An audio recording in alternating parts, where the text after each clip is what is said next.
welcome back to the Netherkast, episode 18. How was your guys' weekend?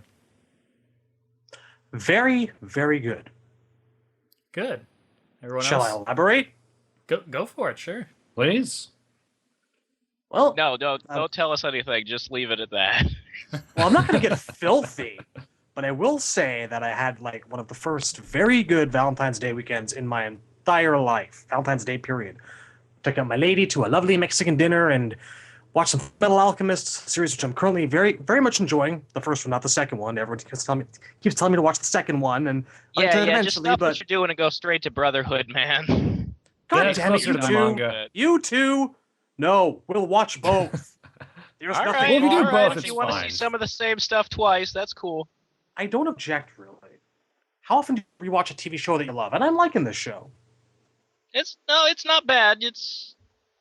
I'm just saying it would be a little faster. That's all. You can watch both shows. It's fine. Fair enough. I'll take it under advisement.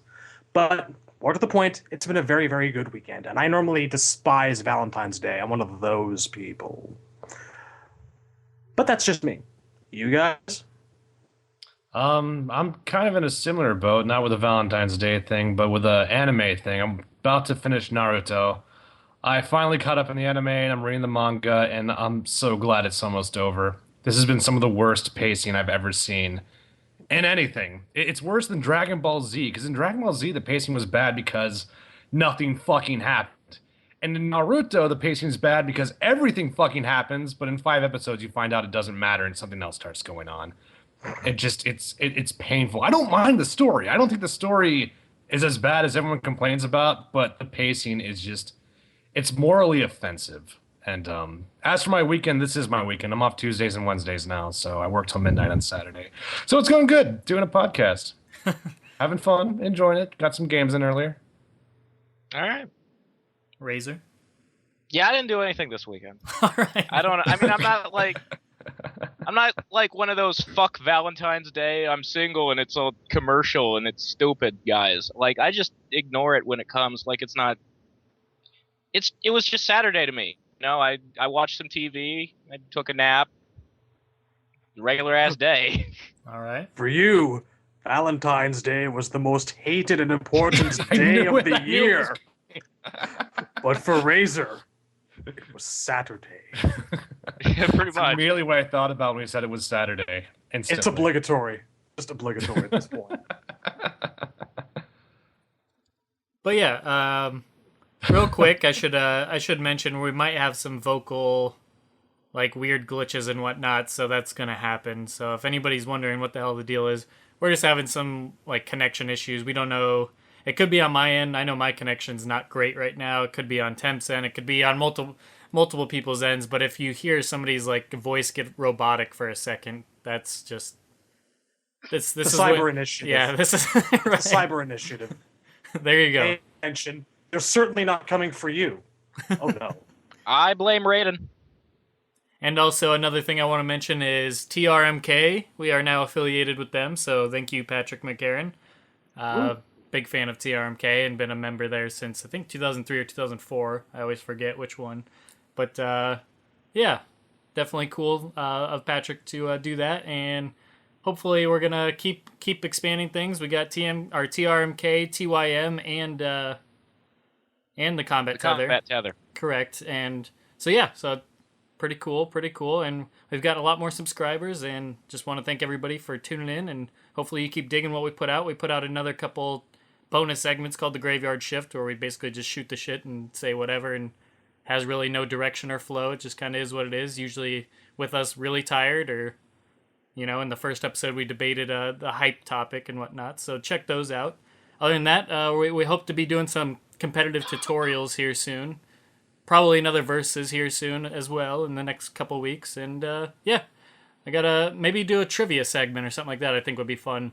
But anyways, we got some stuff to talk about today. We got the stream last week with Kitana and Reptile, their variations exposed, and also their alternate outfits, as well as just some really cool concept art. So I'd like to talk about that, and the latest chapter in the comic, as well as our retrospective. So let's kick things off talking about the stream. What are you guys' thoughts on Kitana? We'll start with her. Anybody have any thoughts that jump to their head? Yeah. Well, before we get into the variations, I'm a little confused on the square wave. Is the square wave only with Royal Storm, or is that a universal move for her? Did anyone catch that? It seemed like it was only Royal Storm. I feel like I think it was Royal Storm. Yeah. All right. I thought it was universal, but only in Royal Storm it could be used like in mid-air to escape situations. Perhaps. That's what I got from it. Maybe. That sounds right. I think they were going over universal moves and they forgot to mention square wave and they just did it halfway through Royal Storm. I think that's what I got from that. Yeah, But I'm not sure what her universals are, because I think she has the fan lift in all three. She does. Yeah, it's fan lift, fan I know throw. she loses the fan throw in Mournful. It's like replaced by the glaive. Is it? She doesn't have the at all in Mournful? I think so. It's completely replaced by the glaive, and she's got an aerial version of it too. Well, Which, sweet, because goddamn. the glaive is way better in my opinion, but I'll get to that later. And she actually, that thing comes out faster than Jade used to toss it when she tosses it. Arguably, Kitana's using it better. Yeah, That's yeah. what's heartbreaking. Better than Glaive with it. I look at it, didn't I'm like, see the why couldn't it pretty work like that kicks in the last there game? Anywhere. Yeah, that was weird. I thought that might be the X-ray move, but no, I think that's just gone. Yeah, there's no more pretty kick. That's odd. Well, Shame. it wasn't terribly useful, but I'll miss it. I don't know. I liked it. It just gave her more stuff. Yeah, well, she does have a lot of stuff now. She has that that air cancel she can do with a kind of like Ermax burst. Now she has a version of that. It's like a fan slash in the air, but it kind of propels her up a little bit. Yeah, so let's go through Royal Storm's differences first. And first off, she has a really awesome reflection special where she can actually hold it down to extend how long it goes. So it's, as they said, it's one of the best, if not the best, reflection move in the game for projectiles and whatnot. Obviously, it doesn't reflect anything else, but it does reflect projectiles. And it, at one point, the person held it down for a few seconds. Like, she was holding it down for like 3 or 4 seconds, and that's pretty damn long for a reflection move. So that's pretty damn useful for her. Definitely cancels out a lot of zoners. I don't know if I... There's been times when like Kung Lao or Ashra could spin indefinitely, but that's an attack. That's not a reflect. Like, this is... Right. She's spinning, but it doesn't hit you. It bounces projectiles back at you. Wasn't there one game where Kung Lao spin reflected projectiles? Or am I hallucinating, memory-wise? It's possible, but I can't remember. I don't know. I just, feel like it was supposed to in one game, yeah, but I can't remember either. Maybe MK2? Maybe it's like no, MK2 it didn't, I guarantee you that. And I'm probably imagining. I have no idea.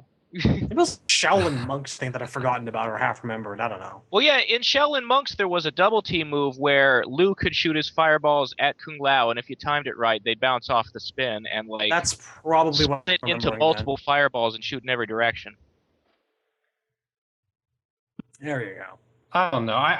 Honestly, I don't like the reflect because in the last game we had Kenshi, who was the best zoner in the game, and he could reflect projectiles, so he could zone you and anti-zone you. And I'm not a big fan of that combination. I don't think that should go hand in hand. I don't think it's going to make the character ridiculous, but from a design standpoint, it's not my choice. It looks cool. I like the animation, and I think a reflect makes sense for some characters. I don't think Kitana's one of them. We'll see, though. Yeah, it is kind of weird in a thematic sense. But on top of that, she also has an enhanced version of her normal fan lift that can be used. It kind of sends it out further, so it can sweep them up from about a mid-range. Yeah, it goes pretty damn the EX, far. I'm sorry, I'm thinking of EX, you're right. Yeah, the regular version of it goes, a little past sweep distance instead of just, within sweep distance. So yeah, it goes about mid-screen almost, I'd say. And yeah, that's pretty cool, pretty useful, it seems like. Though it is kind of odd that she's getting all these tornado type attacks. I mean, I don't know. Well, I mean, if the complaint is that it's cutting into Fujin's turf and making it less likely for him to be in the game, my argument would be, A, what do you think a fan is for? You wave the thing and it blows air at you. Yeah. That's the point of it as a fucking weapon. Like, it doubles as this, like, it's literally a person's hand fan that they, like, blow themselves off with, and then it's also got blades in it that she can cut you. So she always had wind. That was her thing. Right. That's what the fan lift Second, originally was, yeah. she's only doing 2 things with it. There's a lot of ideas left to be taken. Indeed. Fujin is not in danger of being obsolete here. No, seriously, if there's any argument for Fujin being in the game, it's the presence of that, because they reuse assets all the fucking time. I was thinking that too. It's Kitana's little fan lift there. It's the exact same animation that Fujin was basically using in MK4. Ermac got flight. This shit's gonna happen. Seriously, stop worrying. Because I hope it's gonna happen. Yeah, if Fujin's in, he'll be in. But I mean, I don't expect these things to take away from it. That's the point. These things aren't counter arguments against him. We're going to be seeing a lot of move and property overlapping in this game with all these variations and all these different abilities. Count on it. Be ready for it. Yeah, there's basically... I mean, they've come up with... Let's say there's 24 characters. That's 72 move sets. Yeah. I'm optimistic. So yeah, there's going to be a lot of overlap. And yeah, I think the only other move that's part of Royal Storm that's unique to it is as we were talking about earlier, when she's in the air, she can do like a thing that like pushes her upwards again, almost like a double jump that helps her escape. It's mainly used to escape. I thought that was universal. I thought every variation had that. I think that's Is it not universal? Well, the only escape I've seen that's universal is corners in stages. Huh. Like, I haven't seen anybody else do, like, a double jump. Yeah, she has something that she uses her fans in air to propel herself up just like a foot, so that way...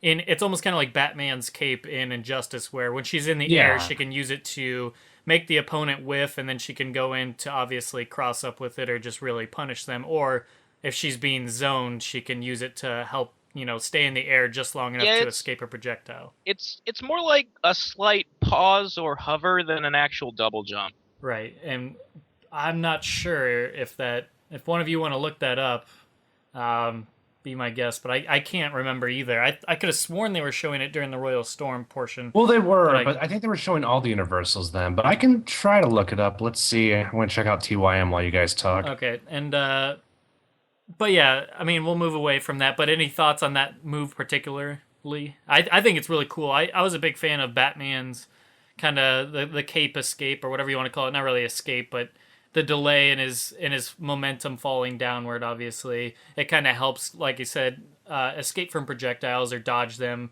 I guess is a better term. And just to make your opponent whiff can be extremely. If you come down with a 2, you can really start a nice combo string there using that type of technique. I'm looking on TYM right now, and it's hover, I think, short hop in the air. Yeah. And they're listing it as Royal Storm only.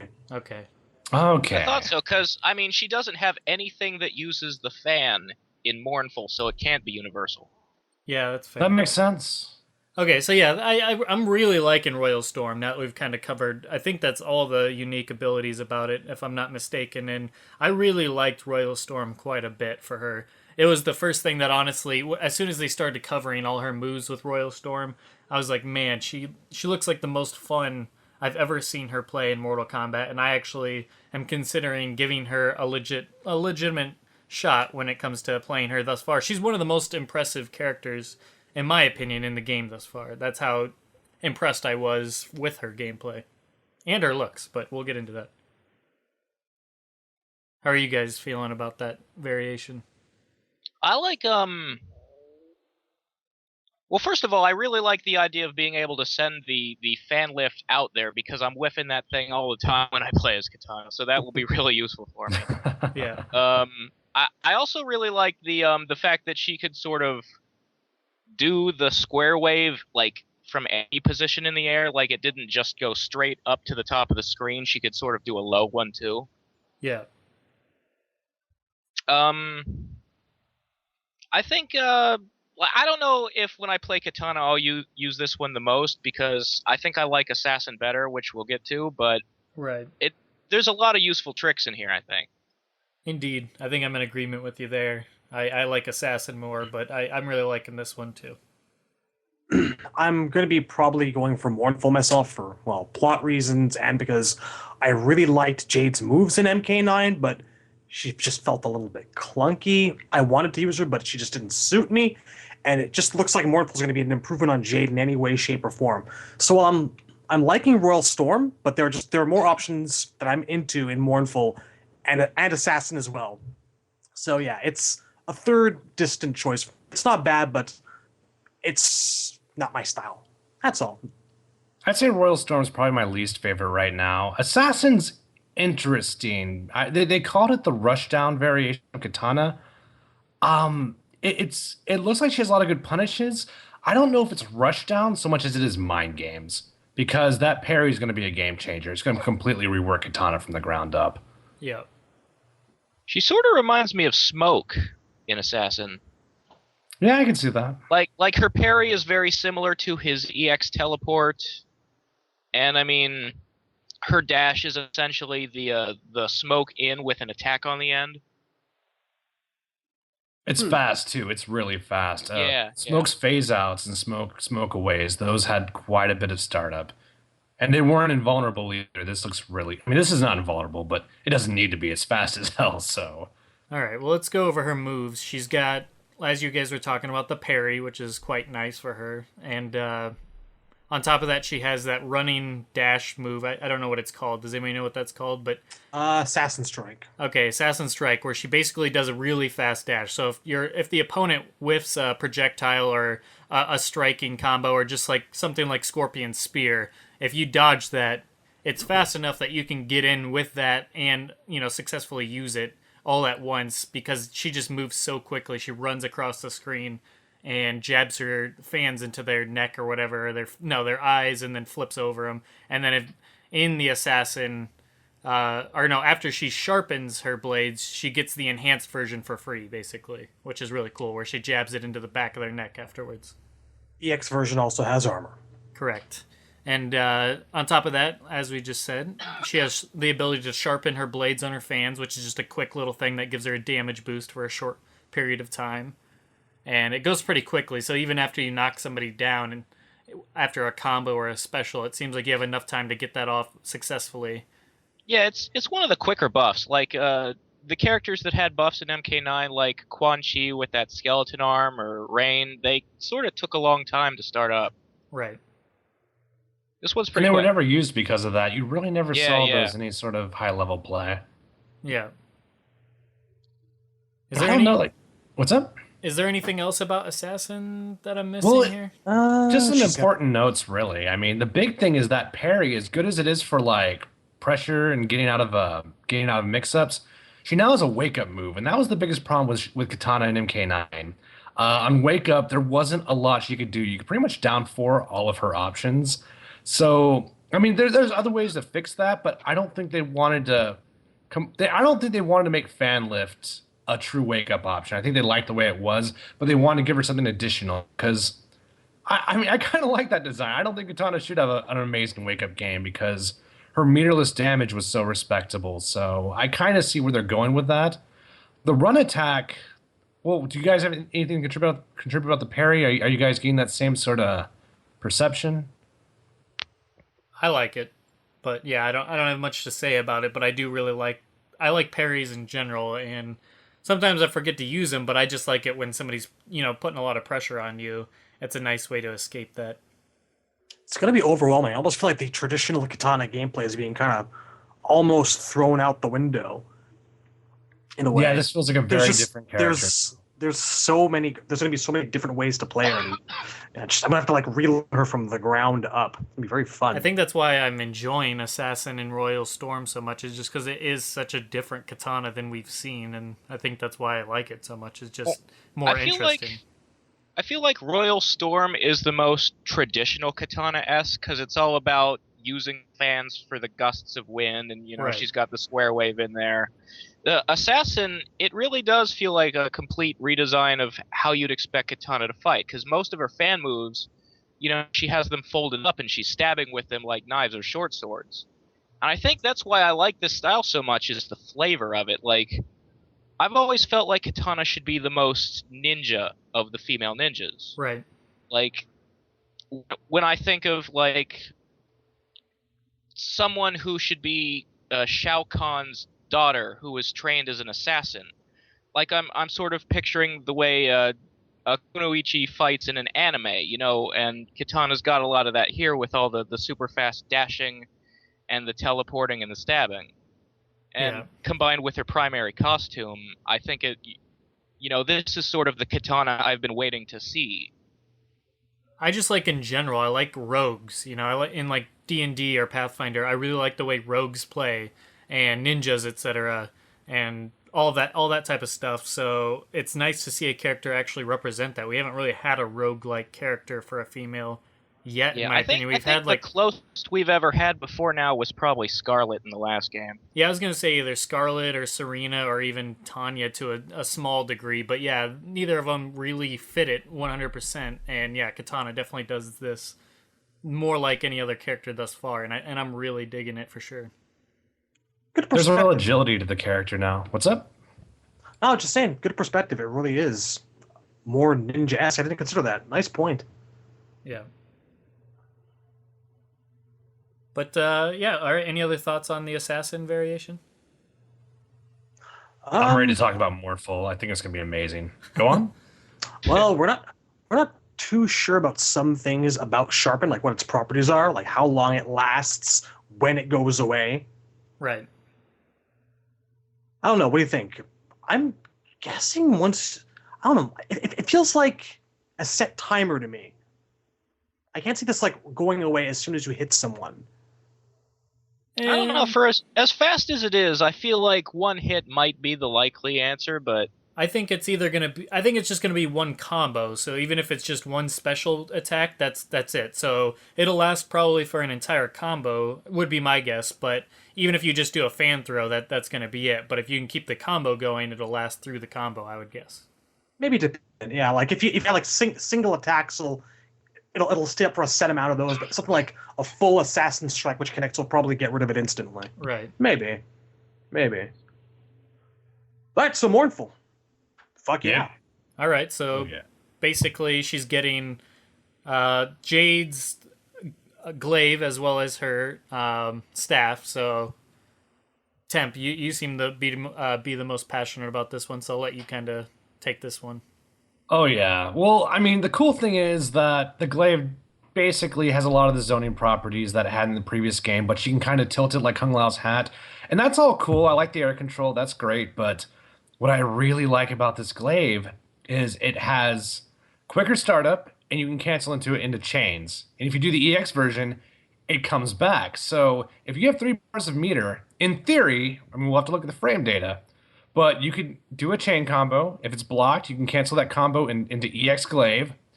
And while that thing's coming back, the opponent is still in block stun, and you can start another chain combo. So you could have ridiculous pressure with this thing.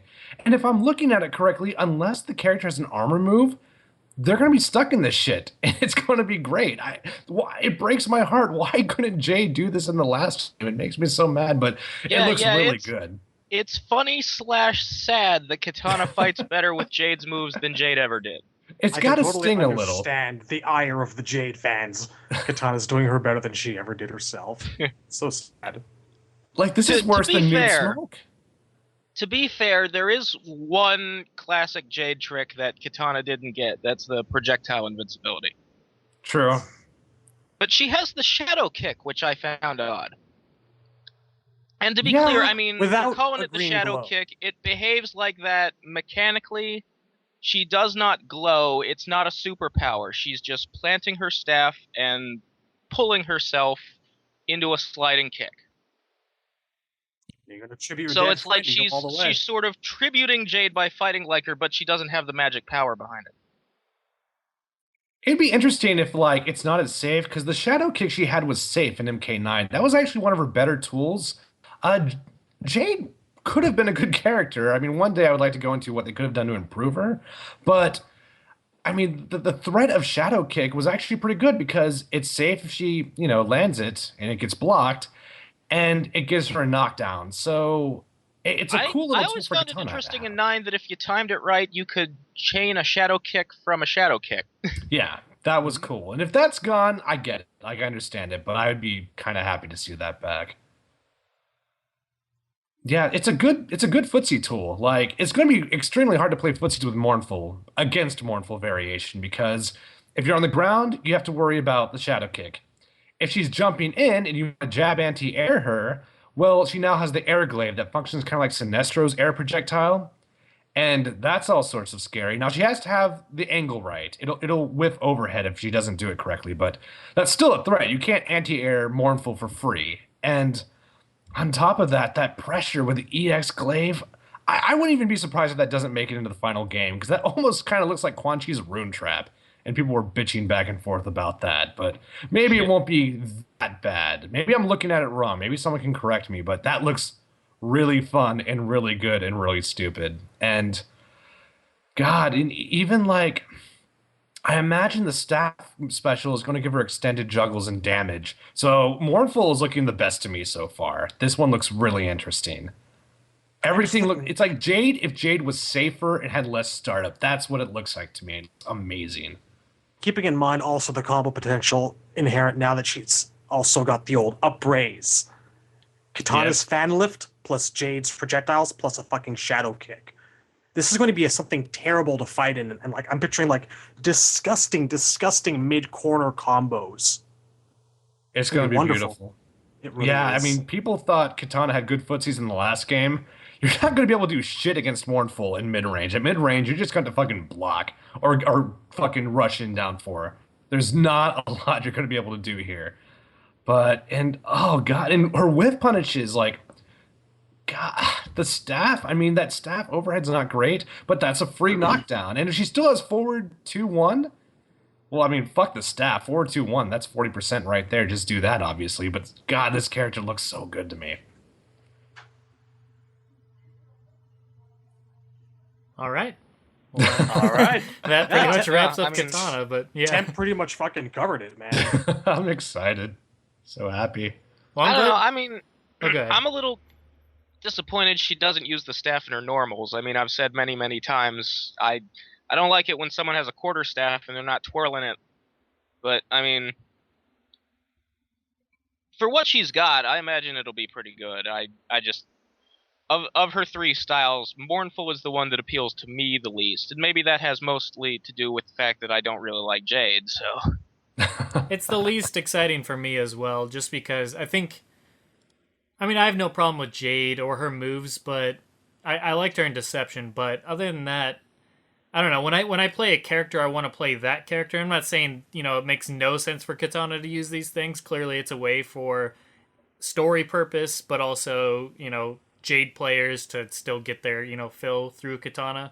But yeah, I mean, lore-wise, I love this variation because I think it, for once somebody is, mourning a dead friend, that we're showing that the person is staying dead and that somebody feels something about it, and that they're like, doing like a tribute to them. Like, you're gone, but I'm going to honor you by taking your weapons and fighting with them.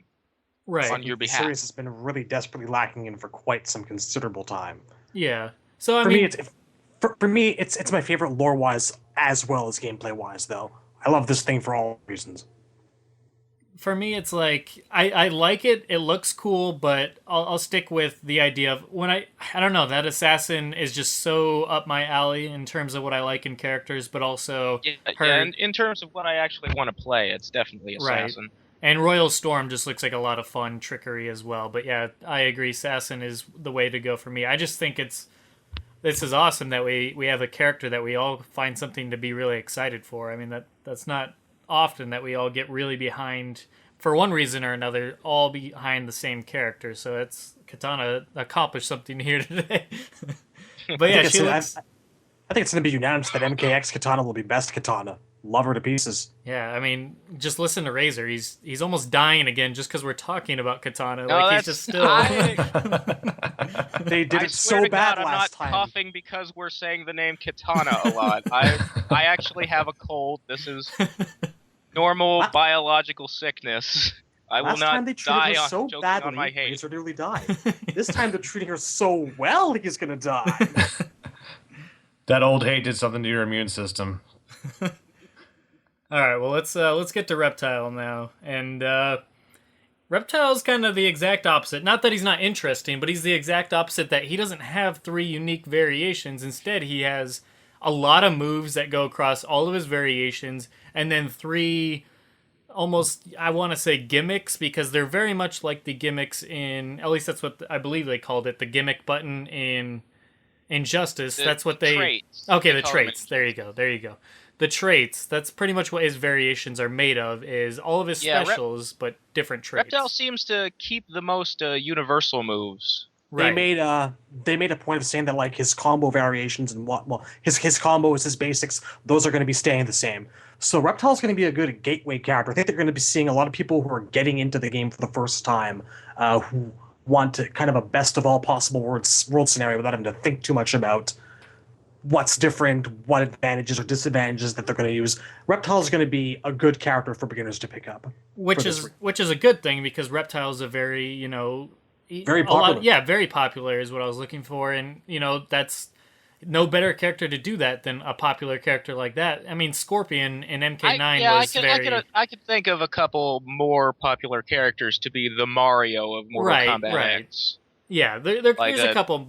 Scorpion or Liu Kang or Raiden. Really. Yeah, and to be fair, in MK9, that's pretty much what it was, other than maybe Raiden. But Scorpion and Liu Kang were very friendly for people that were just getting into it, that wanted to be able to do specials and combos pretty easily. Hell, I play Liu Kang, and he's very easy to learn, and Scorpion's notorious for being one of the easier characters in MK9 to learn.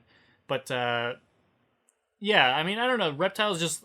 He looks like a lot of fun, but we should cover all the things he can do real quick before we get into the different variation traits that he gets. But his normal standard specials that go across all are his force ball, slow and fast, and then I believe... he can delay it. He can delay it so it just stops. He can make it go faster. Yeah, I think that's the EX trick. Right. So he has, his slow ball, he can make ridiculously slow, or he can just flat out stop it. He can do one that's fast, or like extremely fast that goes really quickly. That's the enhanced version of that one.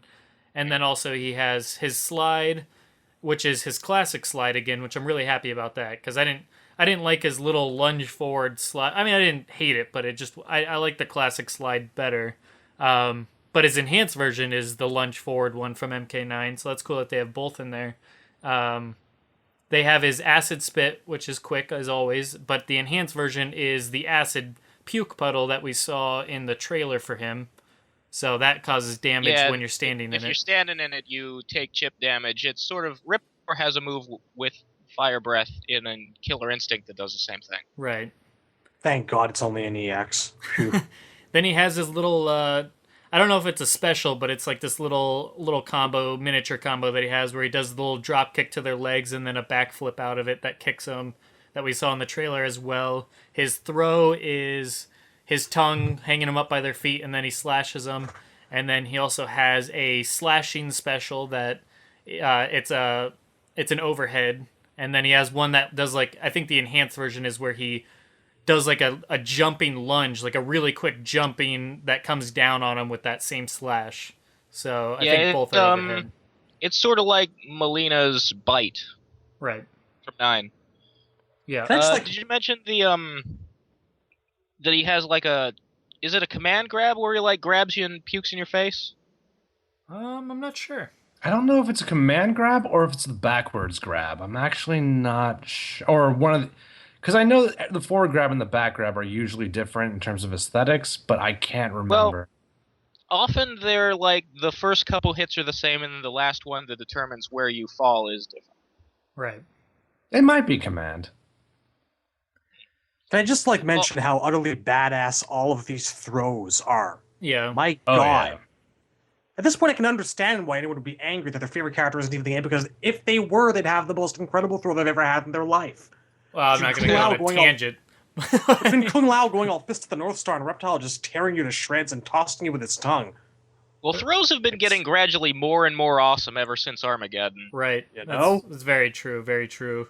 And MK9, they're really good. I mean, I love Cyrax's. But yeah, that's a huge proponent why I want Cyrax in the game. It's not even for story purposes. I just think if Cyrax is in the game, it could very well be his best version yet. And beating MK9 is a tough thing, because I really liked it. but almost every character, I should say, in this game is their best version, in my opinion, gameplay wise. So yeah, I totally, for that reason alone, I want to see my favorite character in, and I'm sure a lot of people feel the same. But yeah, Well, I will say I'm a little bummed out that Reptile can't make the giant force ball anymore. yeah, that giant ass. That was cool. Yeah, The one Justin from 9, mentioned that the I other always night. kind of like them. Yeah, for sure. It was neat, and that was a bitch to get over. Kind of looks like an eyeball. Yeah. Yeah. Well, I don't know. Just to get it off my chest, back months ago, I said I really liked the variation system because I said a lot of characters are going to benefit from this, especially Reptile. And I look at the variations now, and I'm like, what the fuck happened? I mean, he's still a complete character. I thought the idea was going to split it up, and I know we said, well, he's going to be a beginner character. That's why they did this, but in my opinion, you could give him just the dash. He doesn't even need punches and kicks. You can give him just the dash, and he's still the best beginner character. Well, Ugh. no, I am a little curious. Like, which ones are not his universals? Like, They're all universal. yeah. I think all the force balls are part of like just one variation. Nope, they're universal, Yeah. unfortunately. So he can zone, he can rush down, he can whiff and cross you up now, and he can fucking create traps on the screen. So I'm just thinking, oh, okay, here's my thing. Here's the good thing. I want to be positive. I'll be positive. If he's a problem and they need to balance him, this is a good way to balance him throughout all the variations in case he does get a little bullshitty when the game comes out. So that is good. I want to say that. I don't think there's an in case here, man. He's got Flash of Speed Force. There's gonna be bullshit. Oh, it's already like, I mean, we'll get to it when we get to the variations, but one of the variations has me especially worried. But I know my what you're God. talking about. Yeah, I'm pretty sure we're all in agreement on that. But yeah, closing out his universal moves, obviously the dash elbow is part of that as well. And I think that covers him. He has so many universal specials. That is the upside to, I mean, it's a bit depressing, other than the reason you just mentioned, Temp, about splitting things up so he's a little bit more balanced out and whatnot. And I had my own hopes for his variations being something like prehensile tongue based for one, acid based for another, etc., etc. But the fact that he has so many specials is absolutely ridiculous, because this is ridiculous in a good way and a bad way. Bad way for what you mentioned, and good way for any Reptile fan out there that's at a generic level. I mean, he's just a lot of fun because he's got so many options, because if you are just a casual player and you just use special moves, you don't really rely on combos too much, you're going to have a lot of fun with this character because you have so much at your disposal. And that alone is pretty cool for Reptile. He's just different in that. But I completely agree with you. It is disappointing the way they took with it. All right, so let's go over the specifics. So all the spits, all the force balls, the slide, and the dash, those are universal. Yep. Deceptive just gets invisibility. That's weird. Yeah. It does, but I don't really know the implications of that. I don't know if that means, is the complete invisibility still EX? I think that's what they said, right? It's EX, and I think you don't have to burn meter to do it. Like, you can do it just by holding the button down, they said. Yeah. EX is just instantaneous. Otherwise, you have to hold the button down. That could be good then. I mean, I think Deceptive is probably the weakest of the three. I presume it gives you a damage buff either way, like it did in 9. Oh, I forgot about that. Yeah, otherwise it's not very useful. I mean, to just be... I mean, I'm you're pretty not sure it does really give you a invisible. damage You're buff. just kind of blurry. It does. If you don't meter burn. What's crazy is Reptile didn't have the best pressure, but if he had invisibility, you couldn't react to it. So you couldn't counterpoke if he was crossing you up. You would have no idea until you were in block center, until you were comboed. So that could be really cool. Just kind of... Well, it's one of those big we'll sees. I think it could be a really good variation, or it could be inferior. But, base Reptile is so good that it's... If you just want to play Reptile without the mask, you're still incredibly viable from a gameplay perspective. So at least it's cool in that. All right. So that's Deceptive. He just gets the invisibility. Then there's Noxious, where he's constantly surrounded by a gas that does chip damage. Just you stand next to him, you take chip damage. He's All so the time. depressed he hasn't bathed for weeks. Yeah, I love this. That one of Reptile's new powers is that he smells so bad it hurts people. They gave him the little Brahmin flies too. I mean, I needless to say, I Can't hate throw looking him, at but it, it's but It's when canon. I He think sleeps of, in like, his a own wizard, I don't filth. think of stinky. That's not really a thing I associate with reptilian or amphibious creatures so much. I agreed. guess. I mean, maybe But- diseases, but like maybe it gives you salmonella. I don't know. At least he's not throwing flies. Well, let's talk mechanically, because he's got constant chip, and then he's got the acid puke. So if you're Yes, he standing in certainly that while does. standing next to Yeah. him, you are fucked, sir. This is the one I was talking Well, about. yeah. This has me Yep. really worried because Yeah. if he has any block string pressure at all, he's building meter, he's doing chip damage, and then he's doing gradual decay damage. So if you're in a fucking corner, oh god, this is gonna be so dumb. This variation Yeah. is gonna be And fucking not- retarded. Broke as hell. Not only that, it's a constant. So if you're Like, next I to don't him, like it's to declare constantly. something broke as hell before the game is even out. Like, I'm not the guy who looked at the Killer Instinct stream for Omen and was all like, "What the fuck?" But in this And he can- instance, I'm kind of feeling it. and he can boost that decay Yes, too. that's what I was going to get It's to. steady, it's constant, and he can make it worse. Because We I'm throw the wondering term where are the brain dead weaknesses, and I'm around. not seeing anything. Like the term brain dead gets brought up a lot with Kenshi, but this is literally brain dead. Reptile can do nothing and cause damage. Nothing. He literally just let go of the stick next to you and he's fucking doing Yeah. damage. This is as brain dead as it fucking gets. Get up Noxious and walk Reptile. to the kitchen to make a sandwich, and you still might lose. Noxious Reptile is the new flowchart can. Count on it. Yeah, just jab punch, cross up, jab punch, cross up, just until the fucker finally neutral jump punches it, and it looks so dumb. I mean, they could balance it if we really don't know his damage yet. That might be the balancing factor, but right now this looks ridiculous. Yeah, well, right? we've seen that the chip damage can KO. I wonder if they'll like patch in later that like you can't actually hit 0 from Noxious damage. I don't know if that would make me feel better because if he's That's using okay. Noxious to Like, cause to at damage, least make you okay. The last hit has to be something you deliberately did. but I'm Well, that's probably already okay. gonna be in That's a what block force string ball as it is, traps are though. for. Yeah. He's going to be able to herd you into a corner with force ball traps, activate Noxious, and fuck up your day with good. It's going to be so marvelous. It's gonna hurt. I'm gonna be real sad when everybody is playing Reptile. His time has come. His time is now. His time is indeed now. Dun, dun, dun, dun. Dun, dun, dun, dun. Yeah, that Razor, song's not is going to be a joke anymore when he's at the top of the tier list.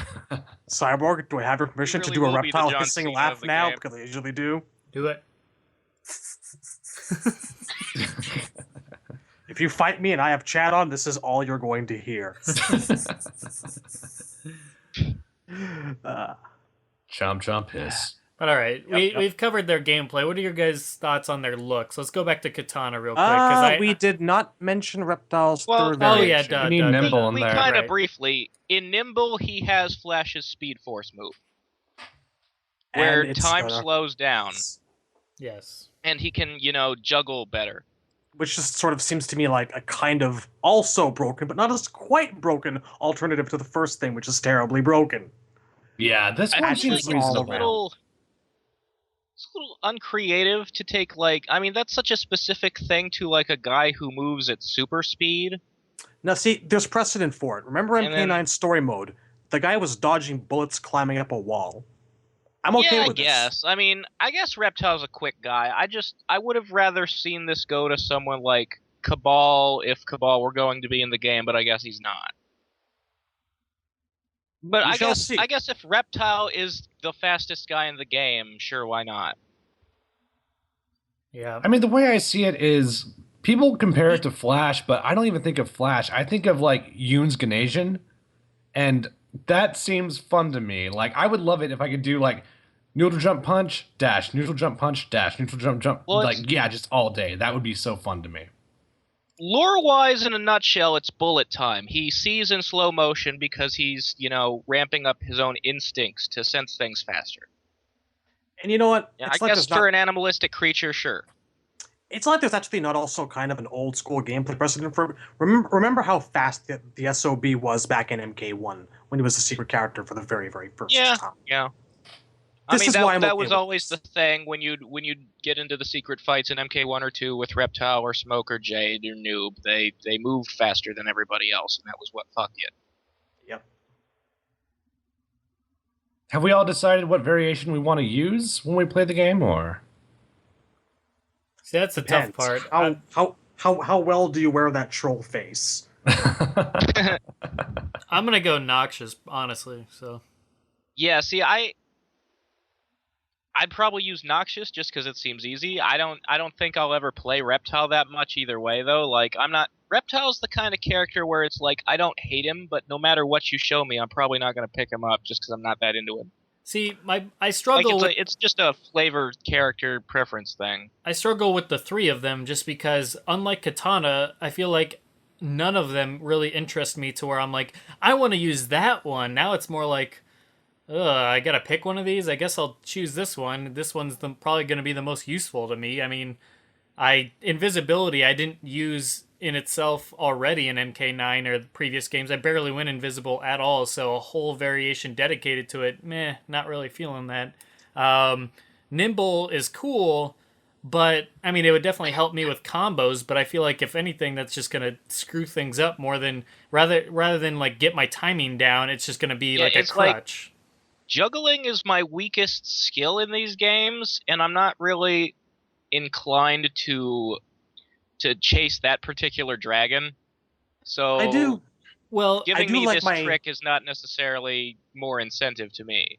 I do like my Sector and Smoke juggle combos. So Nimble holds a lot of it's that not kind of fascination for me. I do want to see what kind of dirty things that I can do with that ability on and a bunch of force balls on screen. right, right. And it's not a matter of like not wanting to juggle. I totally want to, get better at juggling, etc. It's just my problem is that slowdown gonna fuck with my timing? Am I gonna put that thing only lasts like 3 seconds, if that? It was very, very quickly over. So if I use that as a crutch, as soon as that's gonna be a drastic change. As soon as that thing turns off, you really got to be ready for that body to drop instantly. The gravity to hit, and that's the thing that kind of messes with me. It's almost like I'd rather get used to the timing of a character's body falling down faster and faster as you continue the combo, rather than have that slow start and then basically instantly. you're gonna have to memorize two versions of all your combos, because one where the gravity is different. Right, and I feel like that in itself is going to be more of a pain in the ass than it's even worth. So that by process of elimination, I'll go with Noxious, because at least then if somebody's coming at me with combos and doing rushdowns on me, which is one of my weaker, that's my Achilles heel most times, is somebody getting me in a corner, just really just continually attacking me with combo starters that I just can't get the hell out of there. At least then they're taking chip damage while they're doing it, so that way I can have that working towards me in my favor. So until I can figure out something to do, it's at least hurting them more. So Achilles heel, huh? Taking notes for next time I fight you. But continue. but yes, it's but yeah, so that's the weird thing, is by process of elimination I'm finding out which one I want to play with, rather than which one fascinates me the most out of the others. Like, it's just, that's the crappy part about Reptile. That's the downside of what I said earlier, is where it's awesome. I love that he has so many move abilities and, tools in his toolbox, so to speak, but his actual variations to choose from are all pretty meh to me. So how about I guess you, I'll Tim? jump in. Well, for me, I'm kind of in the same boat. I feel kind of quartered into one variation.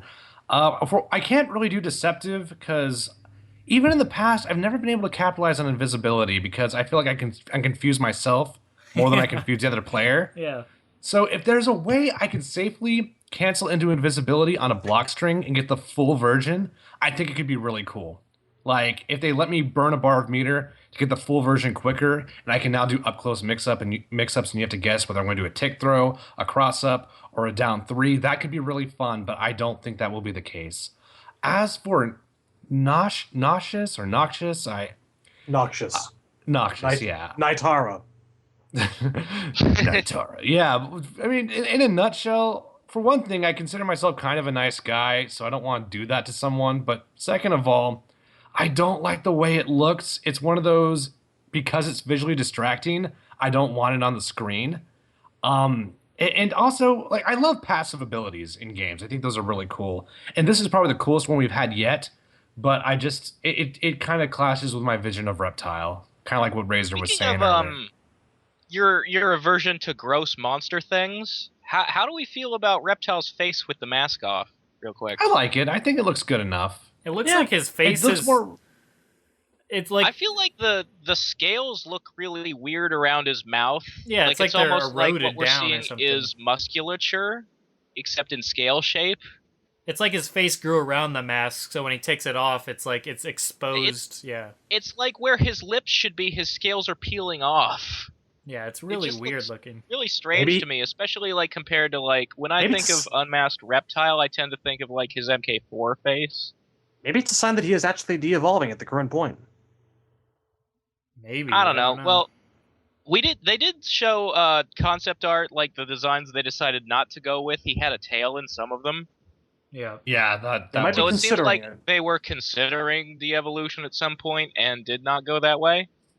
Well, it's a question that they should be answering, so I'm glad that they're thinking about it at least. Well, here's something interesting. We've seen the alternate costumes, and I mean we've already seen Reptiles because it's the one he wears in the comic. Right. But they said they couldn't talk about his alternate costume in detail because it would be story spoilers. Yeah, that was weird to me. What the hell does that mean? It's like we've already seen that he's part of Kotal Khan's army. From his primary. Yeah. It's going to be like the Super Mario Brothers movie. It's going to be like strapped into an evolution machine and come out being all eloquent and shit. That'd be awesome. It'd be marvelous. This is the Goomba version of Reptile. I like how they reversed the Mario game itself. Like, instead of having a giant head and a little body, they had a big-ass body and a little head. Brilliant. That fatality, before we move off of Reptile. So we've now seen the aftermath of it, and he does indeed crack your skull in half directly down the middle. So I like it. Thoughts? I like it a lot, and here's why. I know some people don't like that it's a clean break, and that's my problem with it. If it was more messed up, I totally agree it would look better. But the reason why I like it is because it actually looks disturbing. If you see Kitana's face after it's cut in half, or torn in half or whatever, obviously it doesn't make complete sense. But I mean, a lot of fatalities suffer from that. Half of their face with all the skin burnt We can't really hear you. Yeah, you're kind of quiet, bro. There you go. The camera focuses on her face, like the half of it with the skin burnt off. Yeah, and that's disturbing looking. That face actually creeps me out because it is genuinely disturbing looking. And I've seen a lot of things like, in horror movies and stuff that don't really get to me, but that itself, her face with the teeth and the eyeballs still it's stuck open and everything, or the eyelids and everything. Ugh.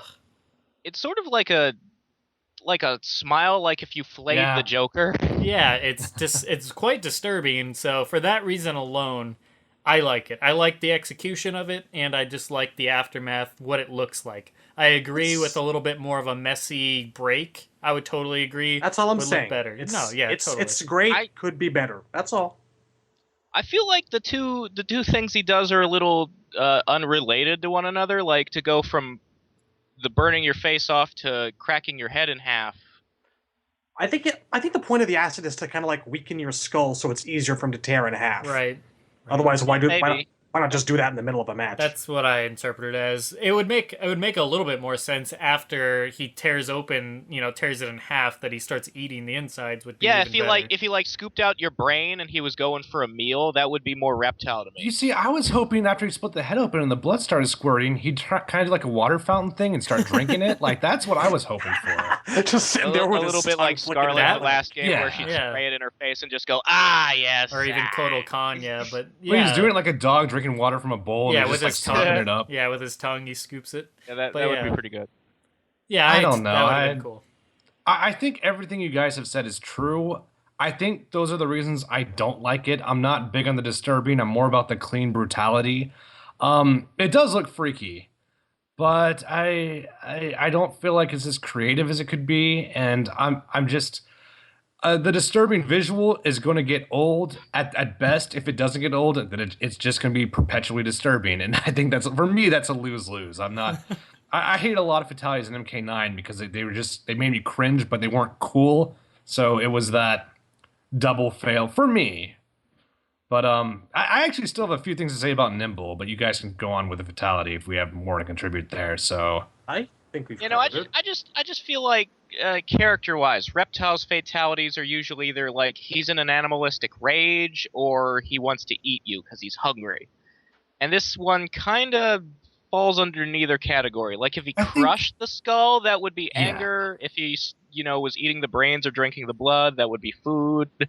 This is just kind of showing off, which is I'd like to see a fatality kind of employing the assassin bodyguard aspect to his personality, where he's fast and he kills you with super fast slashes or something Yeah, that's like true. that. Like if they went for something that's sort of called back to the MK2 Invisible Slice, or if he like if he disappears and then you're looking around like where did he go, and then all of a sudden your throat gets slit.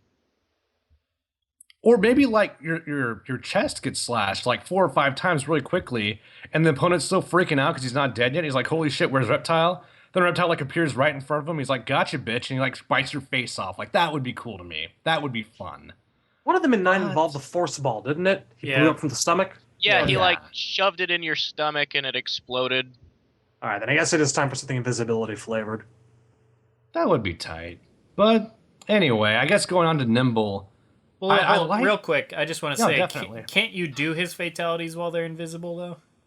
I think so. So, I mean, you're still getting that, but I totally agree with you. The opponent should be reacting as if they can't see him, so totally agree there. I'm thinking So like that- Noob yeah, Smoke that's- from Deception. So this current fatality will actually look Well- really good if you can do it while invisible still. Their face just starts melting and then their skull just cracks in two.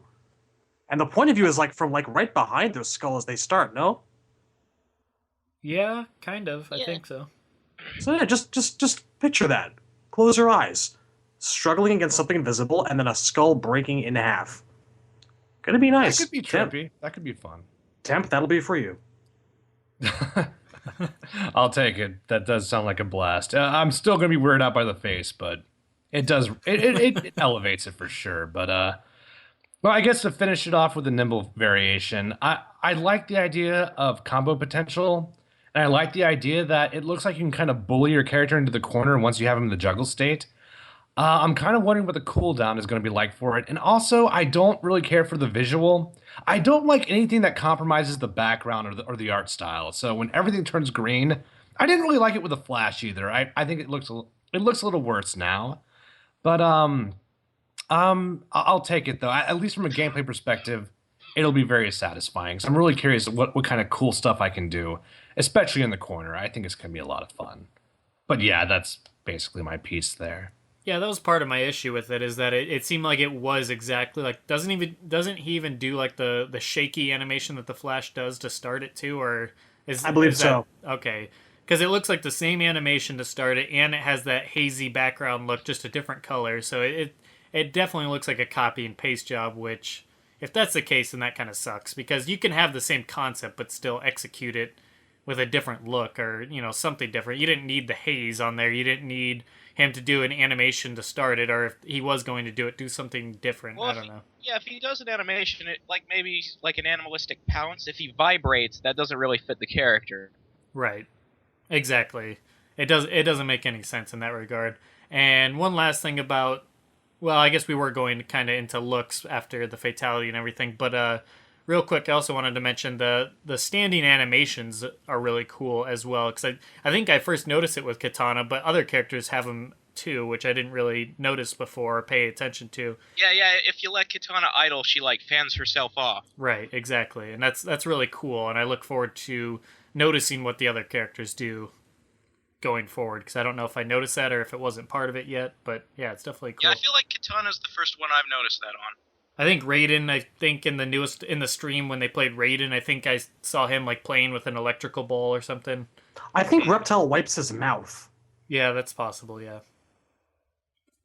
But cool. All right, let's briefly touch upon their looks because I think Kitana looks the best she's ever looked, both in a character model wise, face wise, outfit wise. Her primary we've talked about, but I mean just in general, the body size, she's much smaller. The characters look up at each other's faces, so while Ermac's floating in the air, she's looking up in the air, directly making eye contact, which is really cool. And she just looks so much smaller than other characters. So does Reptile to a degree, which I also kind of dig about him because he's supposed to be small, nimble, and fast like that. So I totally dig that about the both of them because Kitana next to Quan Chi, she's just kind of dwarfed, which I like that because I don't want everybody to be like a brute hulkish character, which they have been in the past. Like there are some people who really should be skinny, and that I saw a small argument on one of the forums, or like somebody complaining that they preferred Ermac to be bulky. I think a wizardy guy like him should be scrawny. Right, it makes sense with his look. Like That's tall actually kind of but lanky for Ermac, and like That's I actually really kind like of Kitana's build.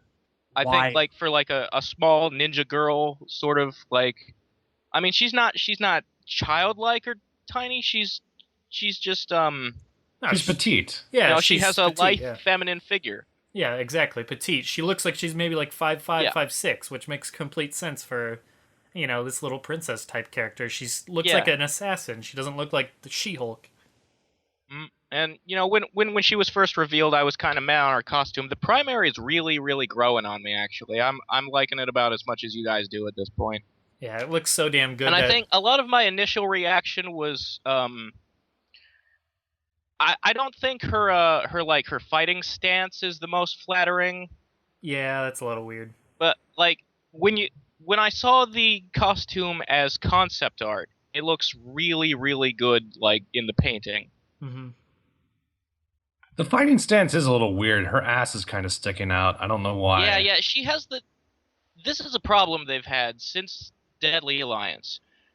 People hunch over too goddamn much in these games. Yeah. And I think it's affecting Kitana here, but where it's always bothered me the most was the really tall guys like Moloch, Goro, Shao Kahn, the guys who are supposed to be really, really tall, like 8 feet tall. They seem like they're the same height as everybody else because they're all bent at the knee. Right.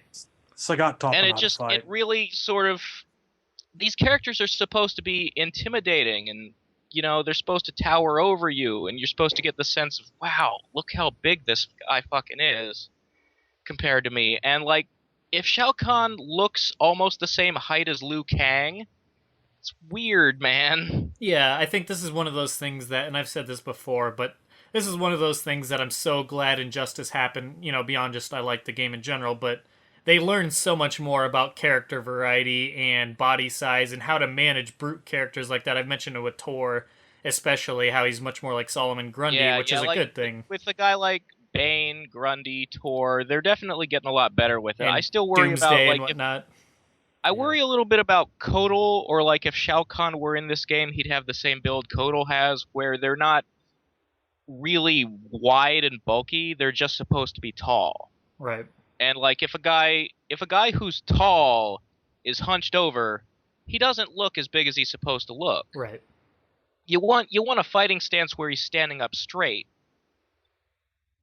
Yeah, I think that was them in the past games. One, their just character models all seemed to blend together just because that's just the way it was for some reason.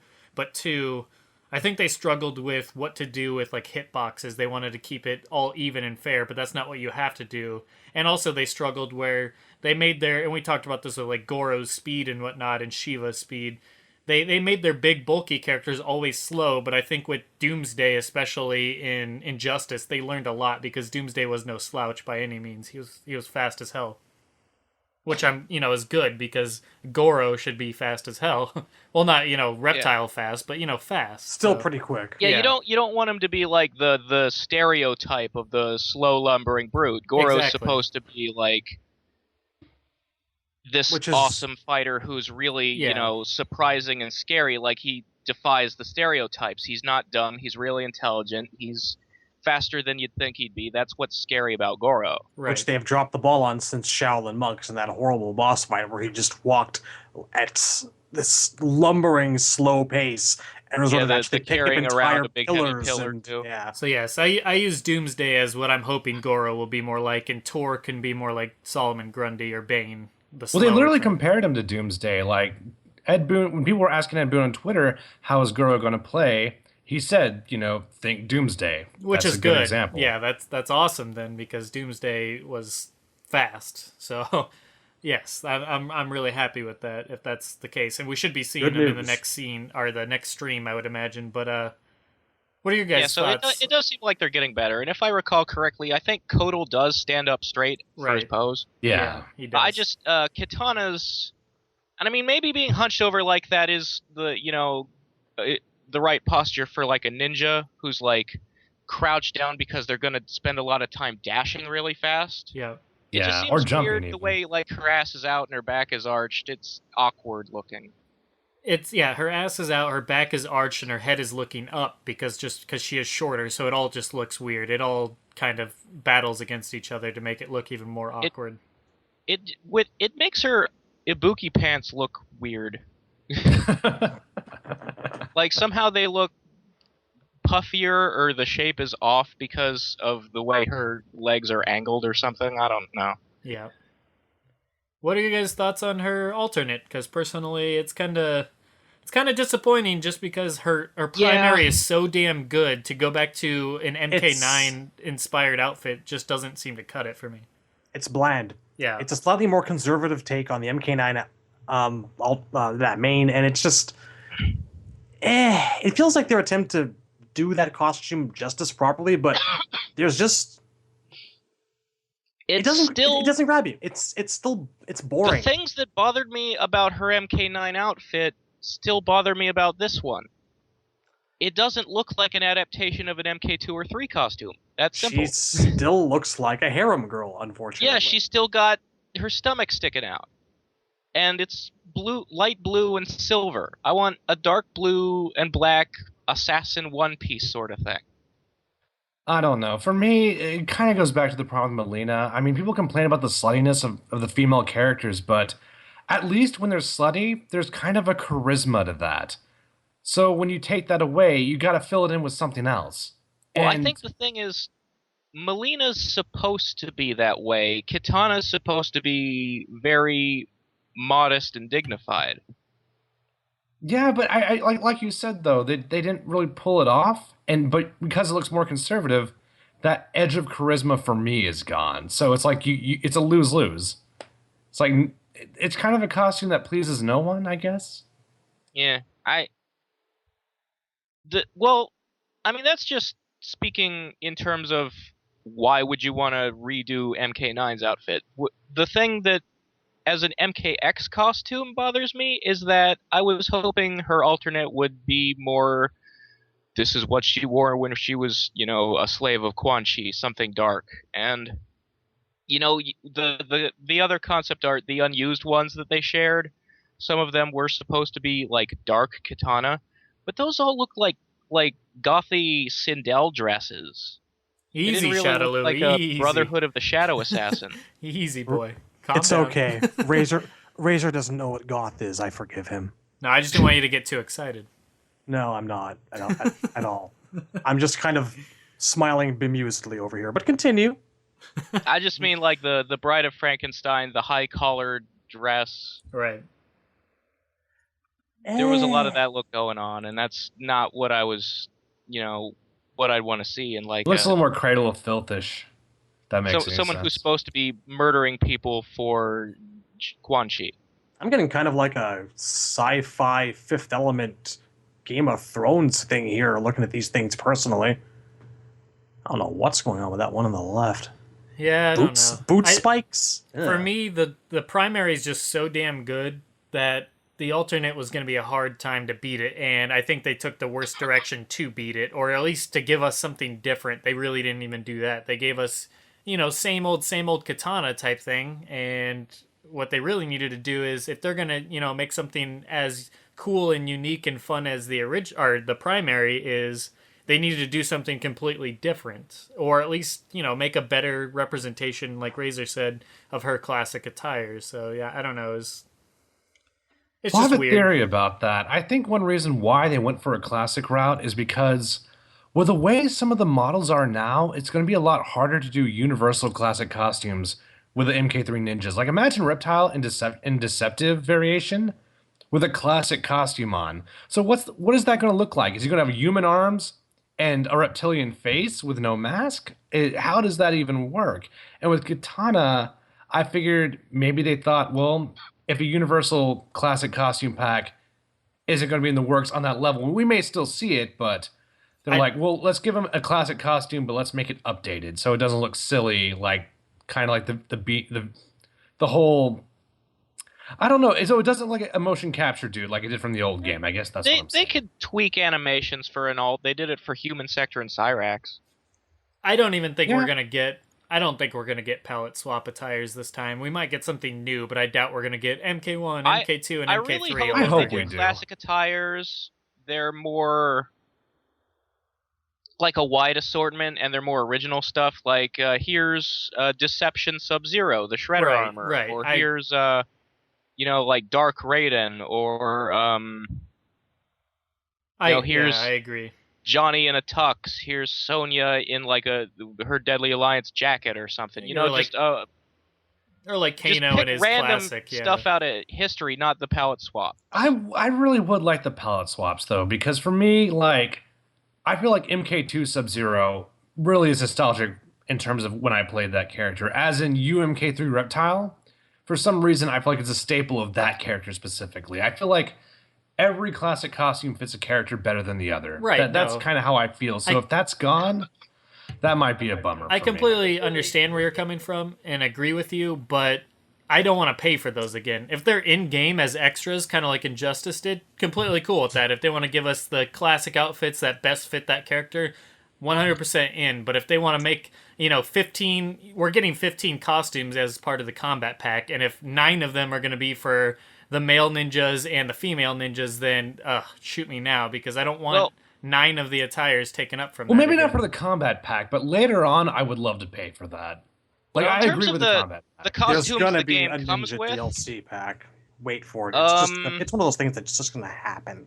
They like to group these things by category of character, and it's nice to think that someday we'll see a special forces pack of costumes or just a black dragon pack of costumes. But it's just gonna be ninjas. It's what they like to do. Well, now here's the thing. Sean Hemmerich said on Twitter that in terms of how many alt costumes we're getting, it'll be less than Injustice, but more than MK9. Right. And for that reason alone, I think, obviously the more popular characters, I think Sub-Zero, Scorpion, someone like Kitana even, I think those 3 especially, you're going to get at least 3 attires for them. I think they're the Superman and Wonder Woman and obviously that Batman was sort of of the like game. that's where I think he means less than Injustice, because like Superman and Batman ended up with like 8 each. Right. No, we're not going to get Whereas, anything like, crazy that's like that. Yeah. Sinestro and Killer Frost had no extras besides their Exactly. primary and alt.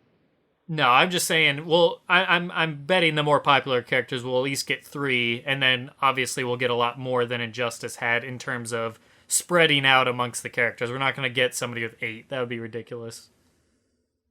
But yes, I'm excited for that as well. The fact that some characters will get more than just 2 outfits in the game. Some deserve it definitely because they've had a lot of good attires from the past, or the story might call for it. So totally.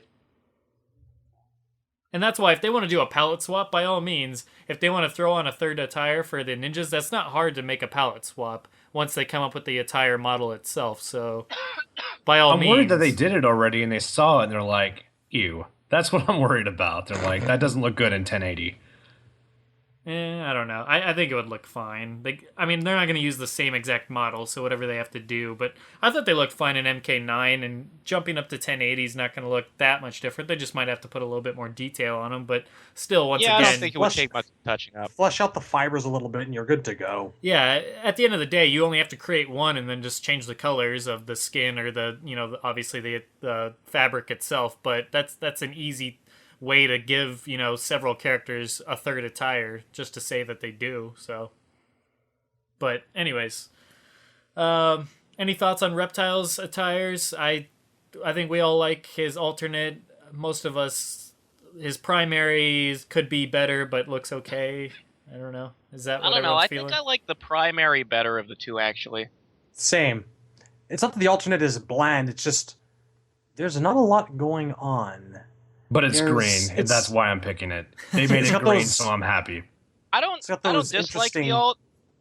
I just think the primary, and I mean, this is, I don't know, maybe a little closed-minded of me. The primary looks more ninja to me because it has the V. And I mean, even though the V That's is fair. black and covered in white bones, it's not green. I like that, actually, because like he's already Actually. got green for arms and face, so. I'm noticing But I don't know, I something mean, now. I understand what the alt is going for, and it's fine. You know, the sort of tribal warrior, or like the sort of patched together from like scavenged materials look, and that fits Reptile. I just like him better as a ninja. Yeah, If it were up I to agree. me, I'd give him a green vestment with a green backpack and a green baseball cap. I just fucking want him to be green. That's all I want. I'm so over this reptile has to be a ninja thing. I just want him to be different and. Well, now it's when most people say they have want them- Reptile to be a ninja, they mean they want him to have human skin, and I am not down for that unless there's a reason in the lore. I just Well, want, Which I it's just want too them to late for that. There's no reason for Reptile to disguise himself. Everybody already knows him. I just want them to experiment with him and try some different things. And this is why I'm really, really enjoying what MKX is doing with him. And I'm noticing something right now, as a matter of fact, as I'm looking at this concept art. Guy's got a couple of dew claws just above his ankle. And that's very interesting. I don't think he's ever had those details on him before. Possible sign of de-evolution, not certain. Yeah, are those? Well, those are in the art. Are they actually on the model in game? Well, we haven't seen the model in game, but I'm inclined to think so. I really am. I mean, this seems to be, it's all nicely colored and detailed, it's all fleshed out. This seems to be what they've decided on, and this is, to the best of my memory, this is the one that we've actually seen in the comics as well. Yeah, So- yeah. This is his working for Kotal Khan era Yeah. costume. Yeah. Hey, as So- long as he doesn't get a tail and then gets a giant snout, I'm okay. He can What- de-evolve all he wants, but I don't want What him reasons? to look like a lizard If man he's not again. gonna de-evolve, I hope they at least explain why. Yeah, I'm pretty obviously, sure it'll actually I would probably hope. be tied into Kotal or something. And I don't know, he'll use some blood magic or some sorcery to maintain his form and relative intelligence, such as it is. Maybe or- we're not seeing it in the comic yet, but he actually did get over his fear of vagina and hooked up with Chameleon with a K. maybe like Kotal sat down with him and had the girl talk. It's like, just be yourself and don't try to eat their faces. Just be yourself. Unless that involves eating their faces, in which case, no. Don't be I think he yourself. was It would be himself bad. in Trilogy, and it ended in not getting laid. Yeah, that does provoke a nice visual of, Kotal I Khan think being the like, best "What's wrong, advice you buddy?" can give Reptile is stop being yourself. Be someone with a set of balls. Well, on that note, I kind of want to play devil's advocate with the human form. I think we look at the story aspect, and you're right, the human form doesn't make sense, but I think one of the charms of Reptile back in the day was he was a character with a hidden nature, with dual natures. So he was a ninja on the outside, but there was a secretive nature on the inside that came out in glimpses, and I think that's what people Yeah. miss. And I get why you guys don't understand want the it back. appeal. I just think the timing is wrong to aim for that appeal. If they had done it at MK9, it would be perfect, but the whole cast knows who Reptile is. His disguise isn't going to fool anybody. I agree. That's I the half problem. agree with you. I agree they shouldn't give him human skin. You're absolutely right about that. I guess where I disagree is I think he should look like a traditional ninja. I mean, Shadaloo mentioned that now's the time to experiment with Reptile, but I feel like that's all they've been doing. I feel like they've never settled down with his character, Yeah, so yeah, they I don't know why experiment we with can't Reptile combine the every both game. worlds. I think. Yeah. I think What's the point of having a normal looking guy in a ninja costume, like at the bottom of a pit full of heads of spikes and shit? Well, you're right. Well, I They hold make on. it trust normal. you're a I agree normal there. dude. Hold on. I think the easy answer here is just do half and half. You do one costume for his traditional ninja, and it doesn't have to be. I don't think Yeah, 10, see, that's Temp doesn't That's want. where I fall. I That's the feel like- reason primaries and alts exist. Yeah, Temp doesn't want a human skin with a green ninja outfit. He just wants his reptilian skin, but with a green ninja outfit. Just look Yeah, at some of those.